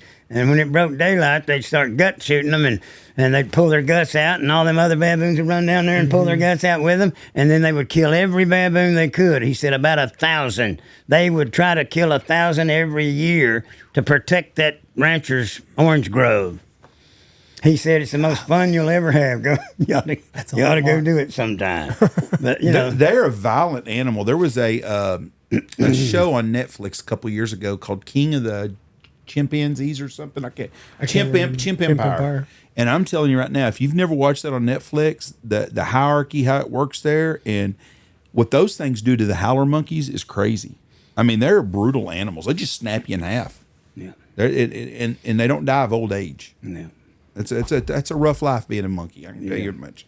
But everybody I know that's killed one has said that it really They wish bothered they them. hadn't done it. So I've always wondered about this. When you're in the Yucatan, because I've been on some jungle cruises or jungle tours, and we've swim in the cenotes and stuff. Are there rattlesnakes all over there? No, I never saw Boas and anacondas? There are poisonous snakes. There are? We've And talked- frogs too, huh? Yeah, we've talked Frogs? about that, them poison frogs. But the biggest danger is if you get without water and have to drink some of that water. There's deadly amoebas in that jungle water, that still water, stagnant. Well, I'm not going to drink none of that water. No, see, that's usually what gets you. You don't want to go get infected with those, bacteria, amoeba. I had a buddy of mine that was was in Vietnam, and he told me one time, I asked him the worst thing that happened to him while he was over there. He said, the worst thing happened to me over there is he said, I got dysentery. He said, and they had to helicopter him out. And he said, I almost died. Yep, dehydration will get you that way. See? Some bad water that killed him.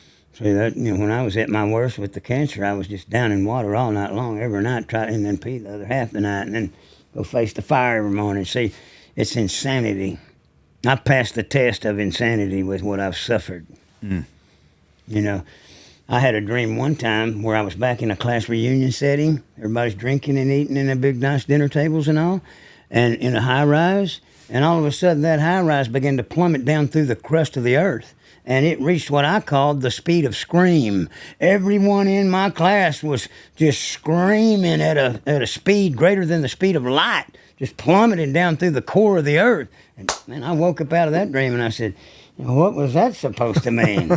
That whole building descended like an elevator rather than an elevator within it. Some meds they had you on. No, it wasn't. I've never. Let me tell you something. Some people I've told the story about the demon. They said, "Man, you must have took some good LSD then." And I said, "No, and it wasn't a flashback." But I said, "You could probably see a demon like that if you took enough LSD." I said, like Cheech and Chong when they were pulled over with 100 hits of acid, and he had to eat them because the cops would have found him in possession of them. He said, "What happened?" He said, "I saw God." You take enough LSD, you'll see God. You'll die. But see. Don Corley one time was watering plants out in his front yard with me. He had a much younger, beautiful wife. And I said, "Don, when you die, do I get Linda?" And he goes, "You're dreaming." And I said, "You mean I'd have to strike oil to strike an interest?" And he said, "There ain't that much oil." See, there ain't that much LSD. You cannot see what I saw in that lesbian's home on LSD. You might die and go to hell and see it. Have you ever taken LSD? Back in high school, Really? Yeah. We used to see all the rock stars with it. Well, let me touch on that while you brought it up. Yeah. The euphoria of LSD is you step into eternity, time with no end. Right. It's a very addictive feeling. Yeah. I mean, you're seeing all these hallucinogenic things, but the dread is to come down. You don't want to ever come down. It's so beautiful. It's a fantasia world, and you see everything like your front row seat. You're looking at Robert Plant singing at point blank. You look at the hair on your arm, and it's up here halfway between your eyes and your arm. Right. The depth perception is eliminated. Do you know who Robert Plant is? Yeah. Okay. Let me tell you why I know that the drugs are of the devil. The devil is said to be an imitator. He imitates what he saw at the throne of God before he got kicked out of heaven. Right. I heard an Indian preacher one time that prays all day, every day, as many as 10 and 12 hours a day. He's on his knees praying and leaving his body and going into heaven. He goes into the throne room to intercede for a man that's died and gets the guy raised from the dead.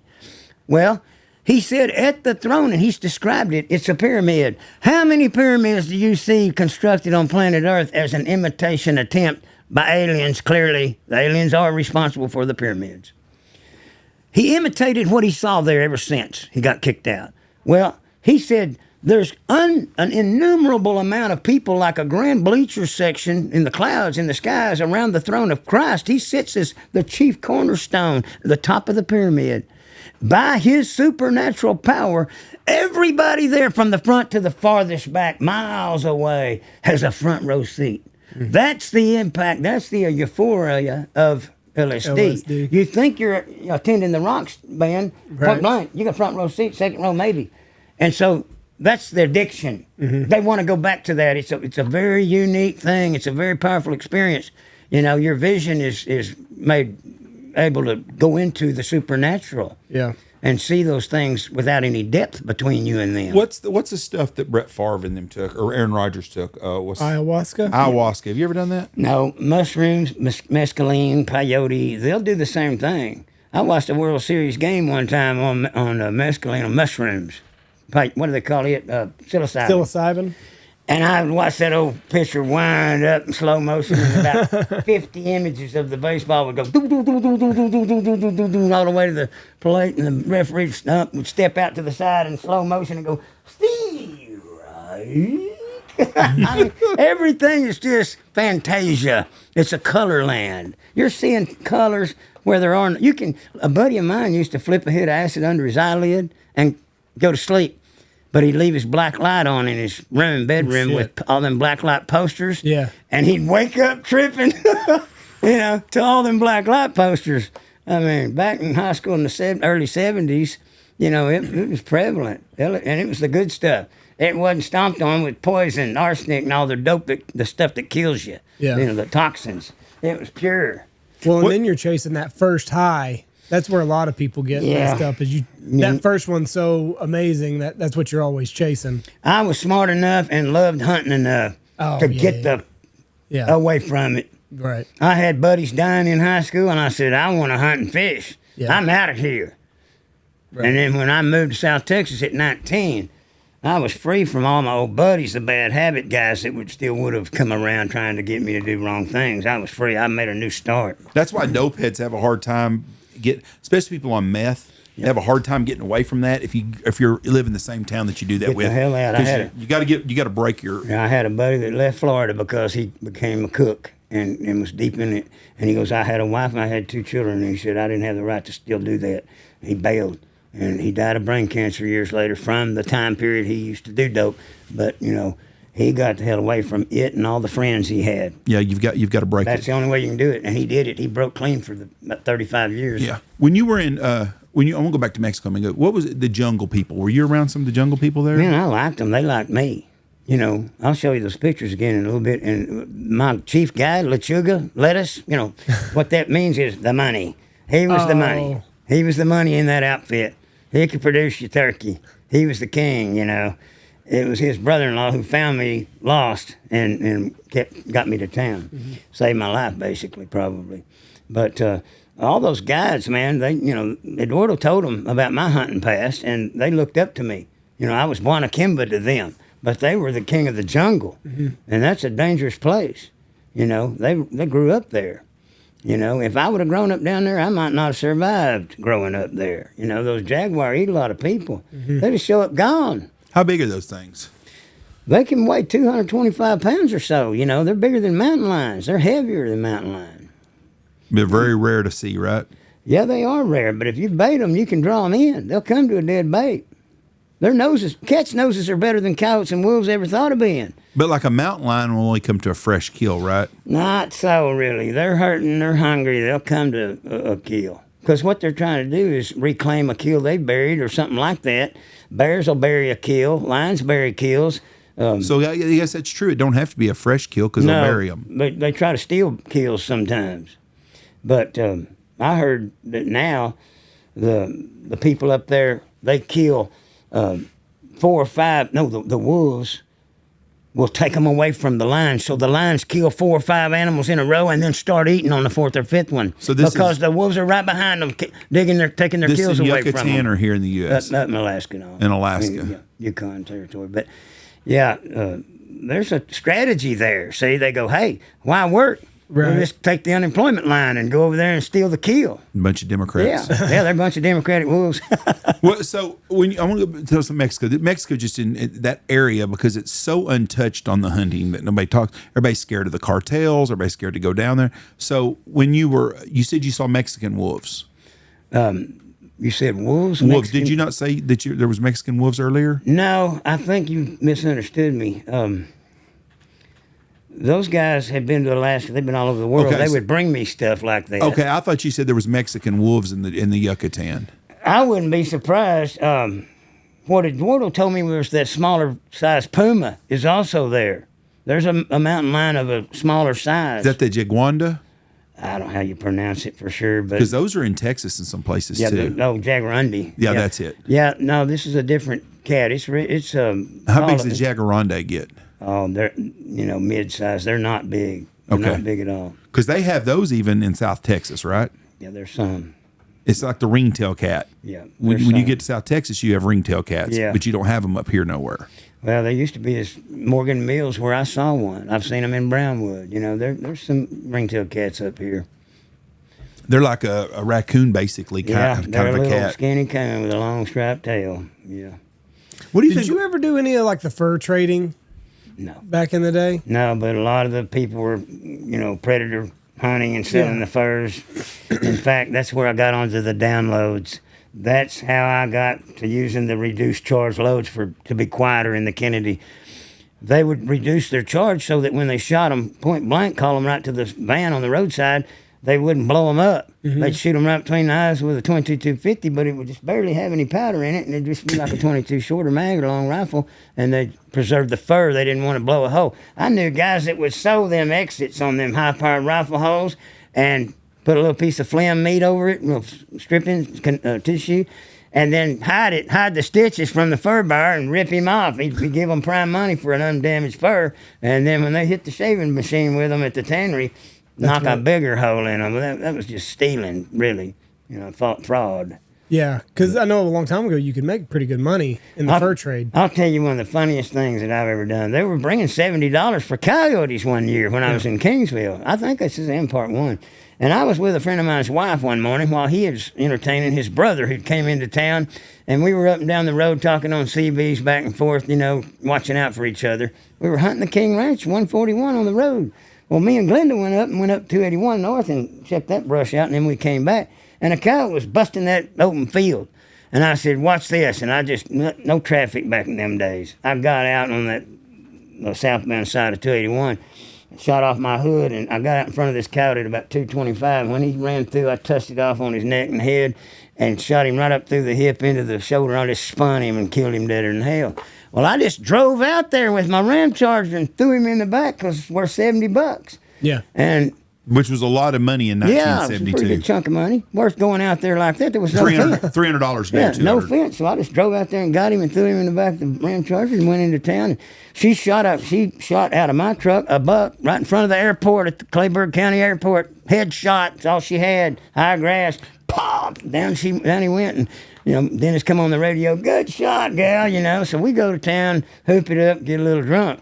All right, I forgot about that coyote, and it was an October front, but it warmed up that next day, and heat got on my sun was on my Ram Charger all morning, and I got up late, hungover. I go, oh shit, that coyote's in, and he's gut shot all the way from the hip up, and I said, maybe I can get Fred to skin him. So this Mexican helper there at the shop, I went over there and I go, hey Fred, get at you. He goes, no way. Yeah. It was blowed up, so he wouldn't skin it. So I just stuck a hawk with the knife, made a tie with a piece of cord, tied it on my bumper, and I drove to the south side of Kingsville, which was kind of colored town over there along one side. And I pulled up, did a U-turn, and left it down in the ditch deep. And there were some old homes there them guys lived in. And this old brother comes running out off the porch, and he goes, Say! He says, you ain't gonna leave him here, are you? He saw me flick that buck knife open in that sun, and I just hit my knees laughing, and I got up and I said, no, man, I'll take him a little further out. And he goes, I know the wind's out the south this morning, but or out the north this morning, but it's going to be back out the south tomorrow. He said, I got to live here. So I took it about another 50 to 100 yards, and then I just got up going about 50, 60 mile an hour, and I pulled over in the ditch, and that coyote was going bang, snap, and broke the cord. I didn't even have to get out and cut it then, but I basically didn't take it very far from his house, But, How often did the game wardens come into your shop at Kingsville? they didn't bother Hibbler at all because they knew he was tight ship. He wasn't going to do nothing that they could do to him. He wasn't stupid. He would never do anything in there that they could pin on him. He was, up and up, but they knew all the outlaws had their work done there. And they knew I was working there those 7 years. And, one morning, Kenneth Richardson came in. He's the game warden that poached the monster out of the refuge on the almost feedlot. Well, he came in and sat down and watched me work of finishing touches on a wood duck. And he said, how long did it take you to do one of them, Charlie? And I said, about 4.5, 5 hours. And he goes, man, you're good at them ducks. And he visited with Joe a while and left. But he just came by on a visit out of uniform. And a lady had brought in a Corsican sheep, and it was out of deer season. So when he came in, he got on the blood trail, that dripping blood trail where she'd brought it in a bag and it was leaking. He thought he was onto something. He goes, I thought I was onto something out of season when I first come in here on the blood trail. And I go, nah, Joe, don't ever do nothing wrong around here. They knew that. What did like if you go in the King Ranch saddle shop, they got a big nail guy that what's the guy's name? That's Hibbler? No, with the Kleberg Tio. Oh, that Tio shot. Yeah, big old nail guy that's right. in there. What's something like that? How long does it take to do a full body mount on something like that? Because that's a beautiful picture. You get it fleshed off and salted in a couple hours. It goes to the tannery. It comes back leather. Then you soak it up and prepare the skin, trim the edges and all the lips, nose, eyelids, and all. Set the ears, and then you model the clay and put it on in about a day. You know, you end up with a couple of days in a nail shoulder mount. A full-bodied one. He's got a full-bodied one. Life size, different story. That's what I'm asking. That's a lot of sewing. That's a lot of stitches. How long would it take to do a full-body nail guy or an elk or deer or whatever? Yeah. Life size elk, that's for one man, that's a 5-6 day job. That's a lot of sewing. You know, you get the head mount and all, but then you got all that body to unroll little at a time as you're sewing the front legs and the back legs and down the back. And, you know, if they're cut different ways. Used to, they cut them down all fours. Well, now they'll cut down half the legs, but they do a nape incision all the way down the back. That sews a lot quicker and easier in the longer hair. Mm-hmm. You know, easier to hide the seams. But I got something just eating at me. If you want me to tell it, I will. Yeah. I was invited, my son was invited as a Marine, as a man who served his country, risked his life for this country. He gets invited through a man that knew my story well and was a big fan, liked the stories, liked the podcast. And they had a lease down there in La Salle County where I saw my biggest deer ever. I am single-handedly responsible for leasing their whole ranch, 48,000 acres. They don't realize that. They bit the hand that's been feeding them. Ever since my book came out, ever since I did the first podcast with y'all and mentioned that big one that got away, I have been selling them hunts. They charge $30,000 a piece for men to be on the leases in the various pastures. This man had 7,000 acres leased in the Hunco, Red and Unley, and right close to Ensenada. Well, he had 8 men on it, been on it for a number of years. 8 guys paying $30,000 a piece? Each. $250,000 for 7,000 acres. They're hunting the finest deer hunting property, most native indigenous herd to this state. Paradise. Huge bucks. Okay. They've got the whole thing leased to multiple groups. All right. I'm probably responsible for leasing 75-80% of it for them. We get invited. We go down there this year. We got no backup plan. This is a lock solid deal. The man met us at the Trophy Hunter show in Houston and said, great to meet you. I look forward to this. Showed us 180 bucks that they game cammed. And all right, meet us at the gate the 17th. It was the 17th. It was first going to be the 18th. It ended up being the 17th. So we go to Freer the night before and get a room. We're all excited. Nathan's all pumped up. Dad, this is unbelievable. And this makes me proud. I was a Marine more than ever. My country's going to honor me now, honor my sacrifice, my service. We show up at the gate an hour early. And I began to look for his number on my text and let him know, look, we showed up early. If you can come get us, fine. Not, we'll wait an hour for y'all to come get us when you're scheduled to pick us up at noon. Well, a man shows up immediately coming out. And I said, well, you may not be with the group that we're here to meet up with, but I said, man's name's McLary. And he goes, that guy just left about an hour ago, real mad about something. And I go, what? I mean, that got me real concerned quick. And so he said, get on off the road. I'll let y'all in, and you sit here until they come to get you and talk. Get off the road. I pull in the gate. He shuts and locks the gate behind us. Well, then I read the text, and he goes, Charles, the whole thing's been called off. We'll make it up to you. The ranch found out we were inviting y'all, and we can't have you in the ranch. If we have you in the ranch, they're going to kick us off the lease. I said, really? So I called another man that was involved in it, another man that we knew and met, and he said, look, we can't afford to lose the lease. They're going to kick us off. They found out y'all were coming. And I said, well, it's no problem. He goes, we're going to make it up to you. And we'll pay your motel bill and everything. I said, you don't owe me nothing. So another truck pulls up, and I said, would you let us out? We were to meet and hunt here. We're not going to get to. And he let us out, and we came home. We drove 6 hours down there and 6 hours back, got a room and stayed. And I did get to meet a local taxidermist at the Brush Country Freer Deer Camp, and he's a great guy. Bought some shirts from him and all, and some caps. But that night, Joe Hibbler, my old boss, passed away. So when I called to try to pull off some last-minute nilgai hunt or something for Nathan, I would have paid gladly to let him hunt. I couldn't get a hold of David because he was at the funeral home making funeral arrangements for his dad. And so the whole thing was a wash. And see, again, here I am now. I haven't posted in 27 years, Jeff, 27 years. And this comes back to haunt me. And I wrote a poem and posted it about it. And the title of the poem was, Because He's My Son, Nathan. And I talked about, because he was my son, he served our country. Because he was my son, he loves to hunt. And because he's my son, he had the rug pulled out from under him on this hunt. And now we have no backup plan. And I had a couple of other people come out of the woodworks and say, well, you can come hunt here, and tell him to come hunt with us. Well, then that fell through also. So, I'll take him somewhere next year, and I'll pay for the privilege.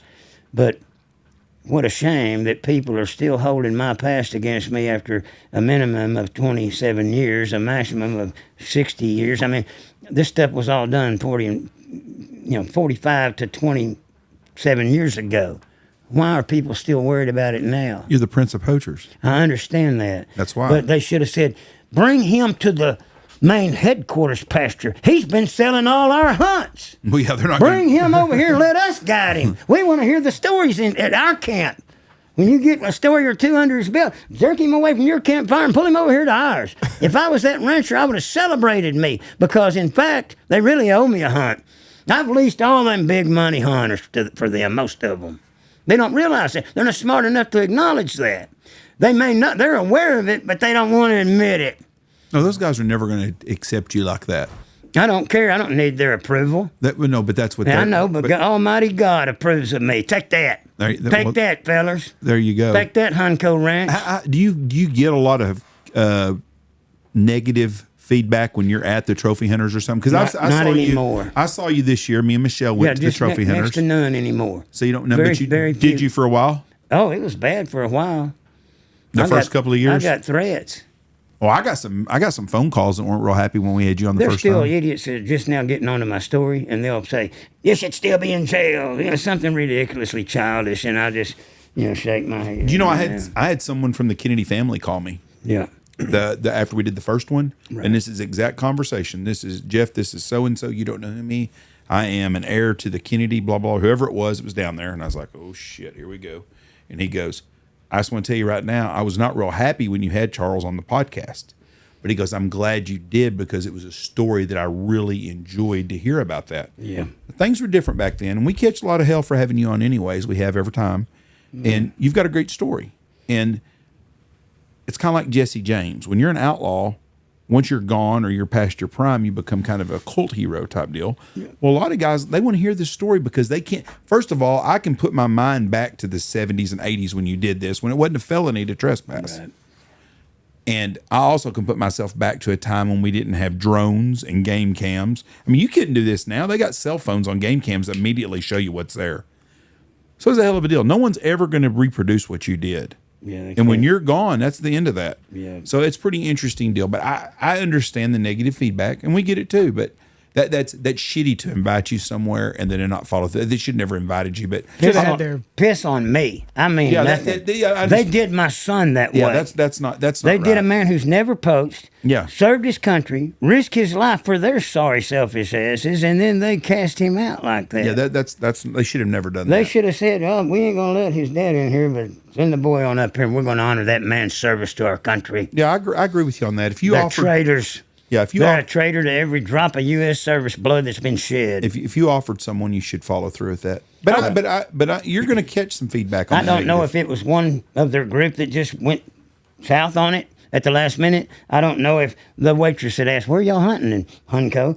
if she told the 3 cops that had just been in there staring at us funny, and they told the ranch, some of the foremans, I don't know if it was Parks and Wildlife. You know, I said, there best not be no skullduggery in this. If Parks and Wildlife had any hand in letting the ranch know and recommending that they do not let me on, then they're out of line. I don't think the Texas Parks and Wildlife would have a problem with you. It could be one of the 3 I've just mentioned. You know, I really don't even, I'm not even sure I want to know.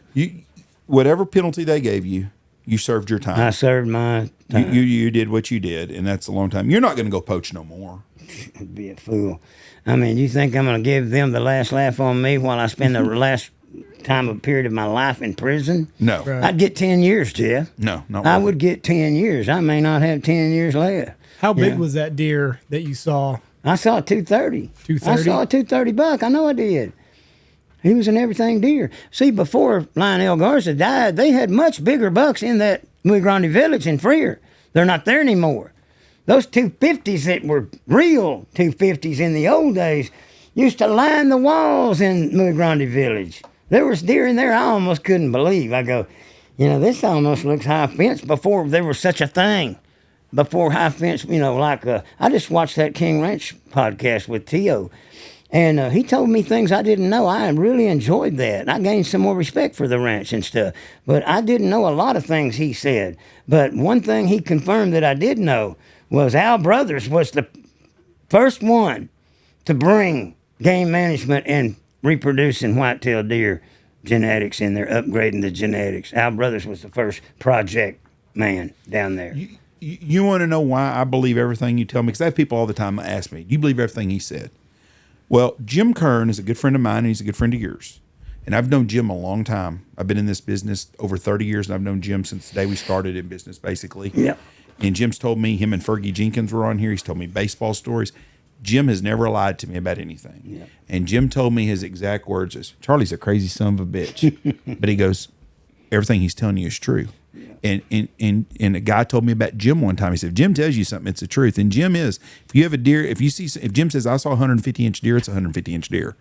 And so, and Jim's told me that about you. And so I believe everything you said because someone that knows you has known you for a long time. Yeah, that's like Joe Hibbler, my boss. They told him one time, they said, Charlie says he saw more than one Boone and Crockett deer. He said, you think he saw a Boone and Crockett deer? And he said, Charlie Beaty's a lot of things. He said, but one thing he's not, and that's a liar. He said, if he tells you something, it's true.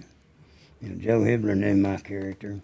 How quick can you, like, score a deer just off of seeing it? Seconds? Immediately. The funniest case I ever had of that was this guy walked in with this 8-point, and it scored 115 and an 8. And he said, what do you think this will score? And I said, 115 and a quarter. Missed it by 1/8. We taped it, and he goes, how did you do that? I've got on my cell phone a guy that just did that. He was from this Brownwood lease that stood up and said, hey, we'll take your boy. He said, I shot a beautiful 12-point, 164. He didn't tell me the number first. He just said, I shot this beautiful 12-point. What do you think it scores? I said, it's a 164 net. And I looked at it, and he wrote me back the measurements, and he goes, 170 gross, 164 net. He goes, how in the hell did you do that? I missed it 3/8. Yeah. Show a picture of Reese's deer. Reese shot his first deer. Andy's son this year. My son shot his first deer. We haven't got him scored or anything. And it don't mean I'm not subject to miss one along the way, but, you know, I nailed a couple, you know. Oh, I bet you'll be pretty close. But we saw 7,000 bucks come in Hibbler's those 7 years I worked there. Yeah, you see them all the time. Yeah. You could tell me, like I said, we've not scored this one, so like you could say any number, and I pissed off Jerry Smith. He came in there with a buck in the high 150s. It was a 159 plus deer. It could have broke 160, but he was telling me and Hibbler it was a 190 and might be a new record if they killed it and all. And yeah, I'm trying to see without glasses if there's a missing point there. It looks like there's one broke off, but that looks to be a deer that's over 135 that won't touch 140. I said 138.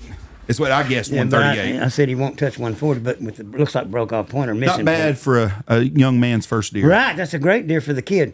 But here this might be a better picture. I guessed 138 was my guess on it, and that's just from being some deer that we scored that shoot 140. Maybe that'll be a better picture. I don't know. Yeah, well, he's pushing 140 more than I thought he was, but he's a high 130s deer. Yeah, he was excited. We've never shot a deer. Deer season's always like tough for me because it's in the middle of goose season and I'm running goose hunts and everything else. But we had this deer. He'd been on camera a lot, and kind of been coming to the feeder. So I was like, this will be an easy first introduction to deer hunting. These guys up north and east, they talk about game cams like it's a badge of honor. Me and all my outlaw buddies wouldn't have stooped to that. See, I'm just telling you, there is an outlaw level of honor that y'all might not understand, and I do now understand both sides. Yeah, but when you were doing that, they didn't have game cameras. I understand, but then when they got them, I was still like, yeah, that ain't for me. High fence, and got a deer coming to corn, and he's got his picture taken, and I know what he looks like. That takes a lot of the thrill out, number one. And so you call it a target buck. That's great when you're on a small place and you've got to manage it. Your buddies will shoot everything too young and all that. But I understand the means of advancing the size by letting them go for years. It helps as someone that we sell deer hunts. Oh, I've got a couple of deer hunts, and that's the kind of deer you're going to shoot. Me and his dad had a blast running game cams on his ranch. If you're going to shoot, if you want to shoot 130 to 150 inch deer, I can sell hunts. I've got about 3 or 4 left this year, and that's what we shoot. The kind of deer like he had. Now, we had a deer there that'll go 180. That's still there. I've seen him in 2 160s since the season ended. Right. And hope they survive the summer. If we have a good wet spring and summer like we're supposed to have, it'll be great. It was a good deer year there. But they sure help our life a lot easier because we can look at our phone. And Tony watched a couple of our hunters shoot deer this year because it's live cam. And he's like, they just saw it. I watched him shoot one, boom, and it makes things a lot easier. But yes, it's a different game. It takes the magic out when you're rattling.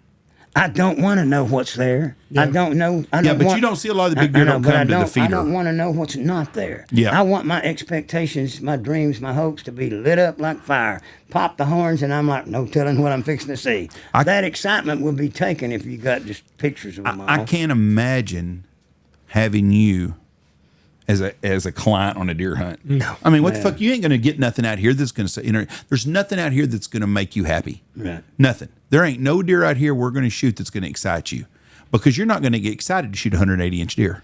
Now, turn that around the other way. Once I get part 2 out, I'm going to make a big chunk of money all at once instead of spending it all on the cancer anymore. And I'm going to be able to take some friends on some great hunts. I want to beat the bone and watch their face when they shit their britches when they see one come running in their lap. What would excite you to shoot as a deer? How big?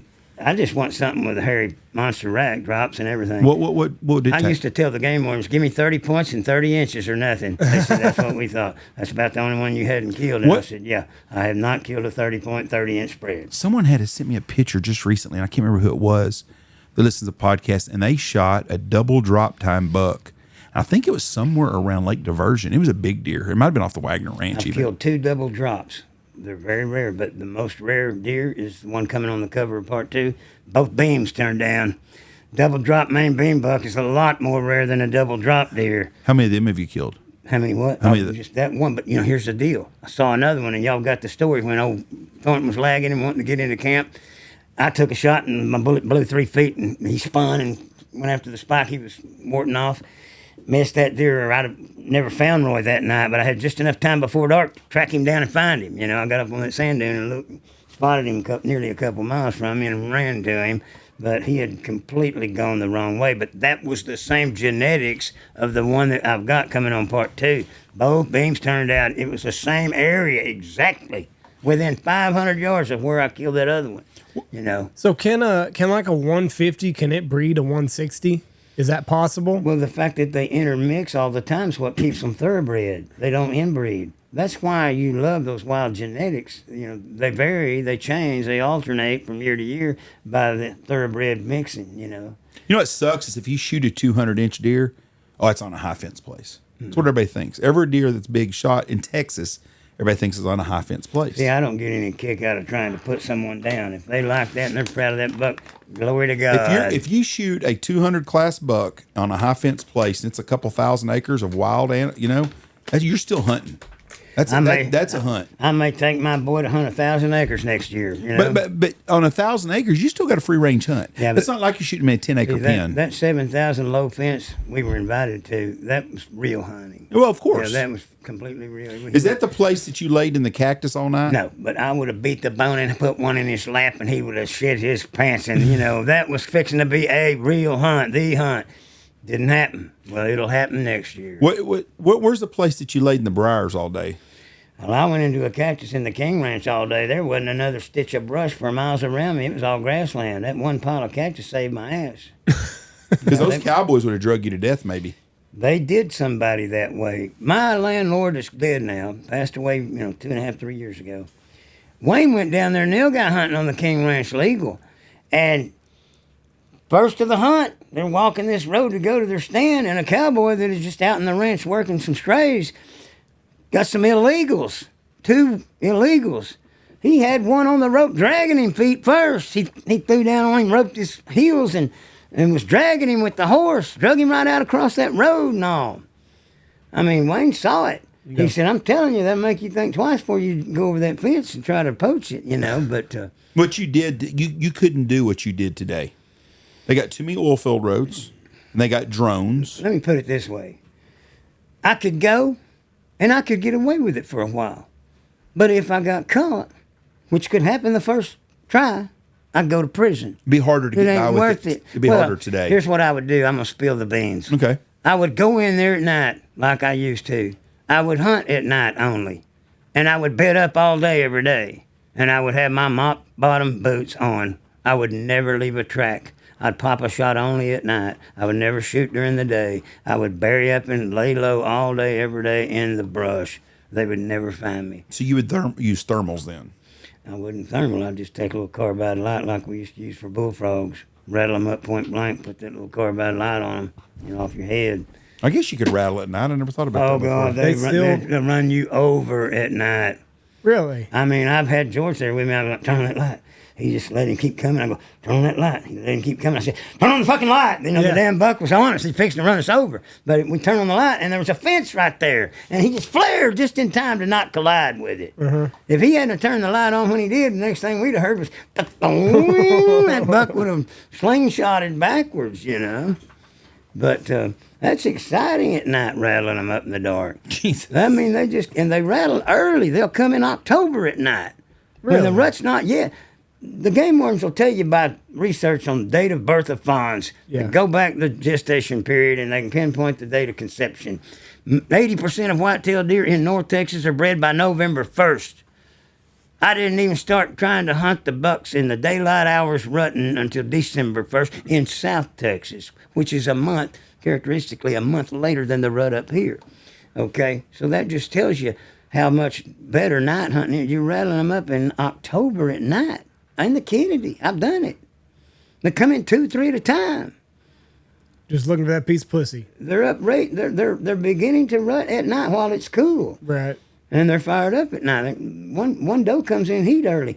I think the older does come in heat early. Mm-hmm. The younger does, and of course virgin does, come in last. That's post rut.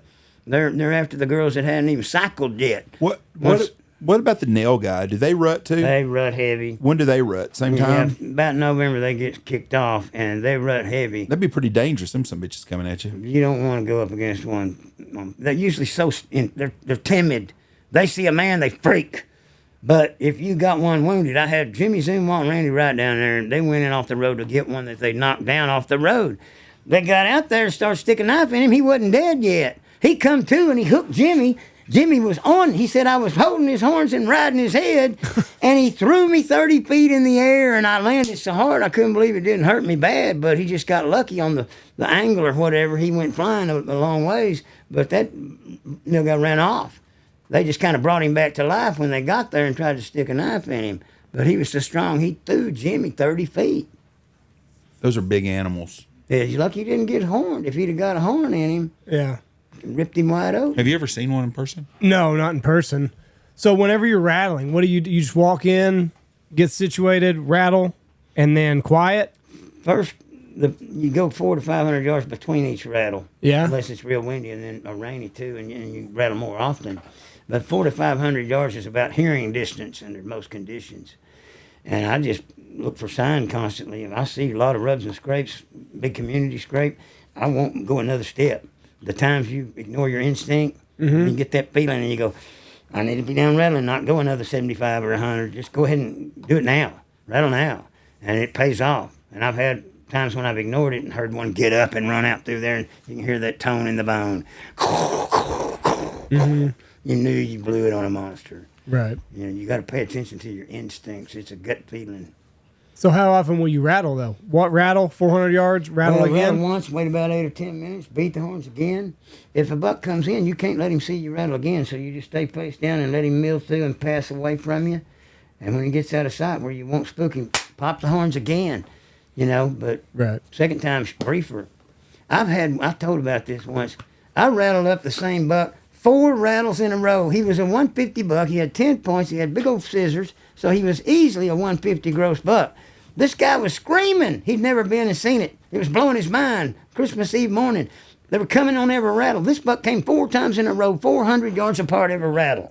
He was following us. Right. It was real still, frosty morning, and every time I'd hit the horns, he'd come on up and catch up with us again. Mm-hmm. Well, on the 4th rattle, a 171 showed up, 14 points. Shoot that deer. He goes, which one? I go, the one leaving. He'd already turned and was trying to leave. Put a bullet in his heart when he was walking away from him, and then he was happy that I made him pass the 154 times. Right. See, unless you stay off the trigger on the 150s, you're not going to kill the 170. But if you'll stay off the trigger long enough, you'll kill the trophy. Yeah. So they just hear the rattling and they think they're 2 deer fighting over a piece of puss. Well, they're trying to get in and steal the doe. They come in down. So they're going to let those two fight, and he's going to let them idiots kill each other while I take the girl. That's what they're really thinking. Mm-hmm. And they'll come in downwind to try to pick up her scent first and just hook her and take her on out of there. They're not going to fight and get all beat up when 2 guys are already killing each other over it. Yeah. They'll take the girl and leave. Have you ever seen any deer dragging other deer that have been in fights and kill them? I haven't. You know, I found skulls. I found a lot of heads, 2 sets. But a lot of people find them with one deer completely decayed and decomposed, nothing but the skull on, still locked up, and that deer's flourishing again. He's gaining weight again. Right. It stops him from rutting behavior, but he'll go to eating early and winter out and get well. I found me a set of 180 horns one day. Right. Some bitches were horns everywhere. Boy, I was fired up. What'd you do with it? It's 2 deer that were locked together. And it was 240, 135, 140 inch deer. But all I see is a big wad of horns there, and I'm thinking, oh my God, what a monster. Yeah. And I've got them in the other room. I need to mount you a buck and put it up here somewhere. Yeah. I need to do that. Well, I've never shot anything as big as what you do. My deer would be embarrassing. I'll have to donate you one for the lodge. Might cost you a goose hunt for my boy. He can come up anytime. You don't have to do that. So what is what's the biggest deer that you've shot? You've told me before. What's the biggest? 180. 180. I killed a 180. I won a rifle with it. You know, contest winner stories in part 1. But, you know, after you kill something like Big John with the mass, you don't care a thing about them pencil horn deer. You don't care if they score 180. You know, they don't care if they score 190. If they're pencil horn, they're nothing compared to a true trophy massive buck. Big John was my top deer. The freak's right behind him with similar mass, multi-points, wider spread, higher score. A lot of people think it's the best, but I'm in the process of having to file in the JP court to get 6 of my old deer back. I left them with the pharmacy guy that I told you about last time that, you know, acted like he killed one of my deer, and you know, I let him go to his grave thinking I killed it, but I found it laying dead. Well, his widow is balking. I mean, they're forcing me to take them to court to get my deer back. They're my deer. I want them back. I let Milton keep some of them since 1980s, 1990, and even later. He's got 6 of my deer that I want back. They're mine. The war horse is there. You know, he's right at 178. And 14 points. But she's not going to win in court. I've got pictures of me on the kill with them. I've got pictures of them in the trophy room mounted with me standing there. They're my deer. Why does she not want to give them back to you? She doesn't believe that. I think she's lying and saying she sold his entire collection. If she did, she better get ready to go find them. Because I'm not going to let it rest. I'm going to sue her in JP court, and I will win. And she will pay my attorney's fees. What's the biggest deer you said? And you've answered this before, but we got new listeners now. What's the biggest deer that you've seen? That 230 in the Red Nunley was the biggest. Now, I saw deer over 200 in the Kennedy, right at it and right over it. I saw 200-inch deer get away in the Kennedy. A 230-inch deer. I've seen some big deer that are killed on high fence. That's a big-ass deer, 230. Yeah. On a wild whitetail. That's crazy. Yeah, I will probably have to take my boy to a high fence hunt to ever kill anything that big. But he had a chance there at that Nunley. Yeah. He had a chance to kill a wall banger. There's good deer in a lot of places, but a 230-inch deer is very, very rare. I mean, they were going to let us both kill a deer. And I said, I don't care to kill one. Let my boy kill one. Let me rattle him one up. You film it. He wanted to be there and watch him see it happen too and film it for us. I said, that'd mean the world to me. I'll tell you every story I got around camp, at night. They couldn't wait for me to be camp entertainment. And, I was going to lock and load and blow their doors off, make it worth their while, And, So did you have any dealings with the drug cartel when you was down there? No, but I've seen wetbacks. I've seen drug runners. I've seen it. It goes on. In fact, when the game wardens went with me a year after my arrest on a fishing trip, drove me all over the Kennedy, I said, right here is where I saw 6 drug runners. I said, they were beelining to the north, and they were probably going to the Riskin to hook up with old brother Riskin and run a load of dope on out from there. But I met him and Jack Riskin, and he was put in prison for drugs, got caught hauling a load. And I thought it was for poaching, but he had been caught and fined for poaching, shooting deer off the easement, going in and out. That's another reason it'd be hard to poach down there nowadays because all the drugs and stuff and the DEA's down there everywhere. I mean, the increase on border patrolmen. You nailed that from the first interview on. I always thought it would be border patrol. Border patrol's who caught George, my buddy. But they ended up being through an informant that they got on my trail. That check station that's between Kingsville and Raymondsville now. Some bitch is lit up like New York City when you go through there now. Oh, I've got a story I got to tell you. This might be the end of the show. You got to hear this. Okay.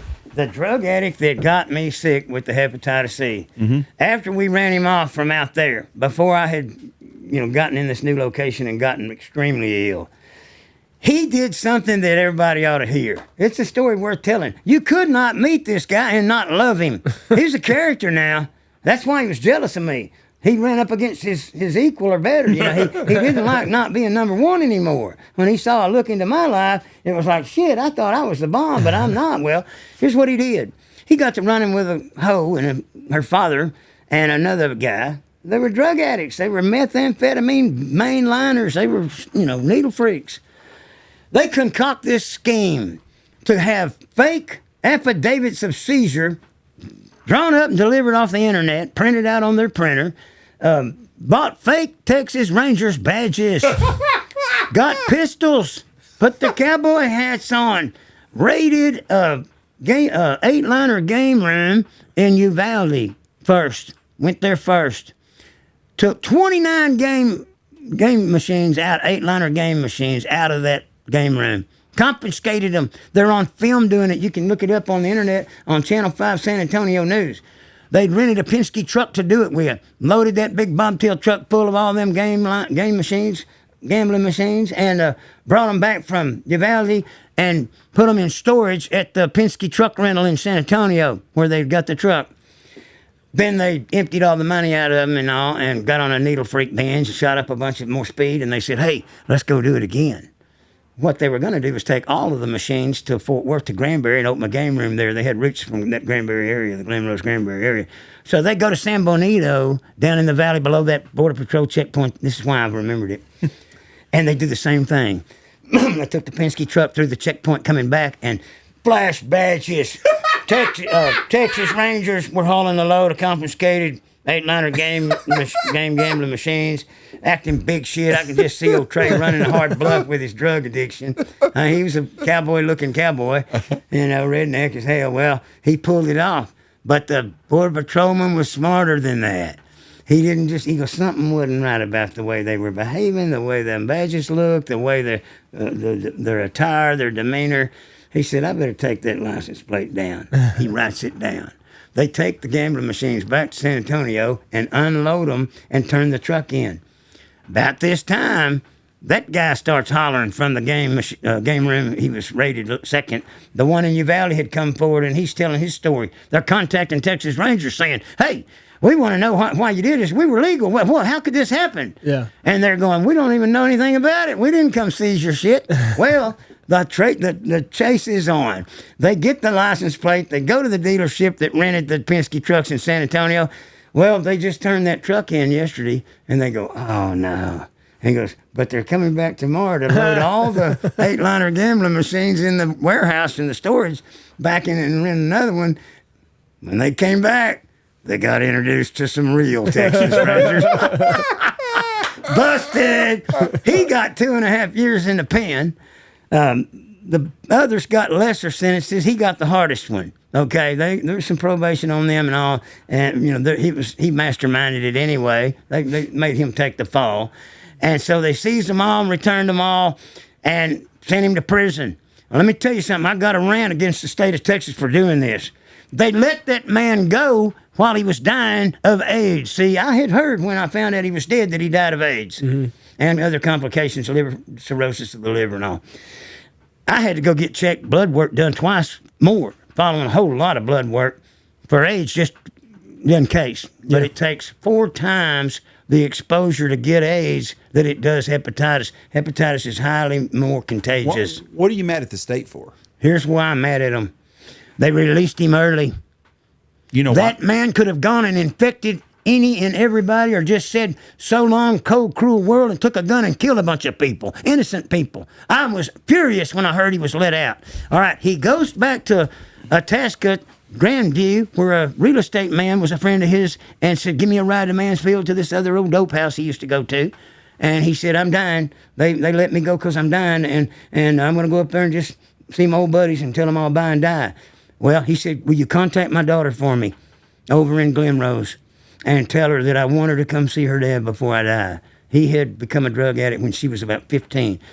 Well, I found out through the grapevine that she said, up yours, I don't know who that man is up there dying in Peter Smith Hospital 2 weeks later, but he's not my dad. My dad died a long time ago. She's my hero for standing up to him for living that kind of a life, running, just throwing her and the wife out the window. Well, the next day, he went up there to see him one last time, and he's in Peter Smith Hospital, and he goes, oh, I thought you were somebody else. Now, this is part of my testimony, too.